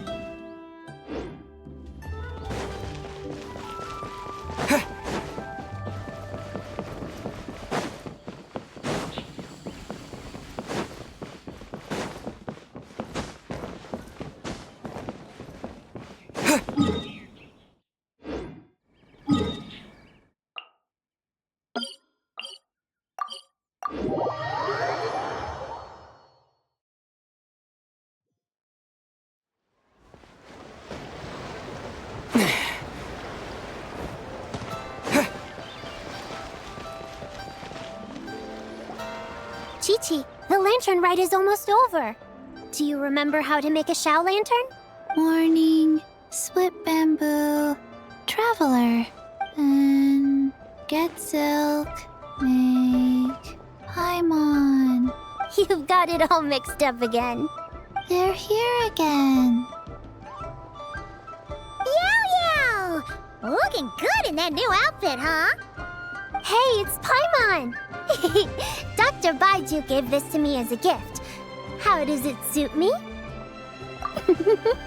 Thank you. Wow! What happened for Baiju to suddenly give you a brand new outfit, Yao Yao? Dr. Baiju is thanking Yao Yao for teaching me to make Shao lanterns. Chi-Chi and I were just playing together. Dr. Baiju's too kind.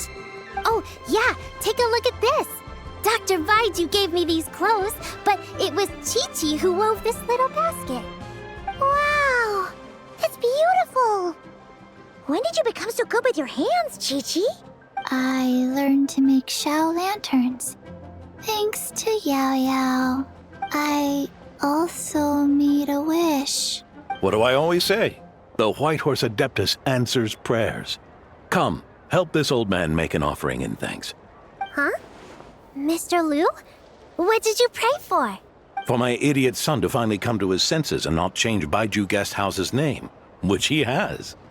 Huh? He's keeping the old name? Listen to this. My granddaughter planted a tea seedling in our village just a few days ago. She made a prayer to the White Horse Adeptus to help it grow. Overnight, her seedling flourished into a mature tea tree. Oh, that sure does sound like a miracle. Could the White Horse Adeptus really have helped it grow? Of course she did.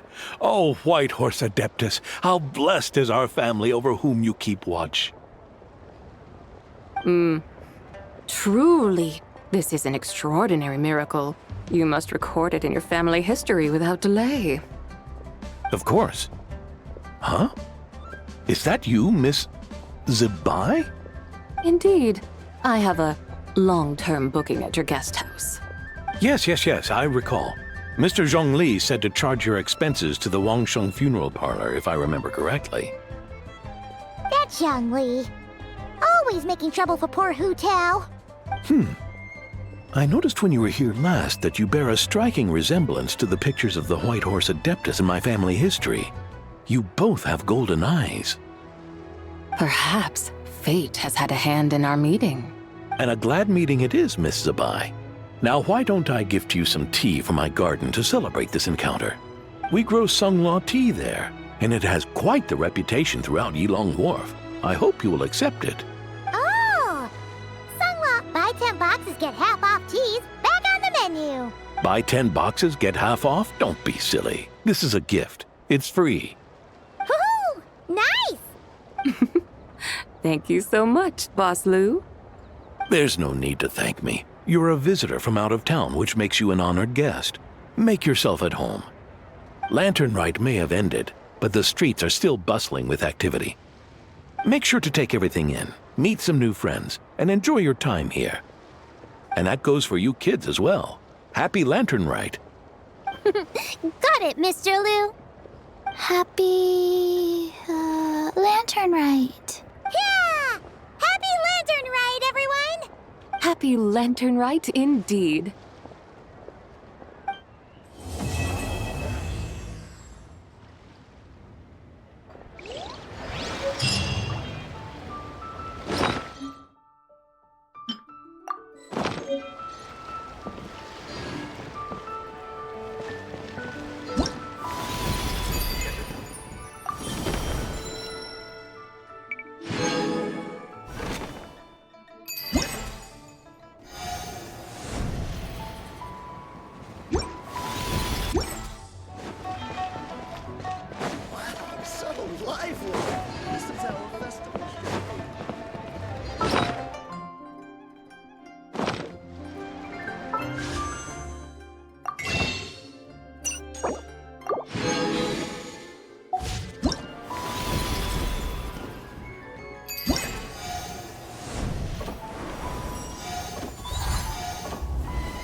Mm.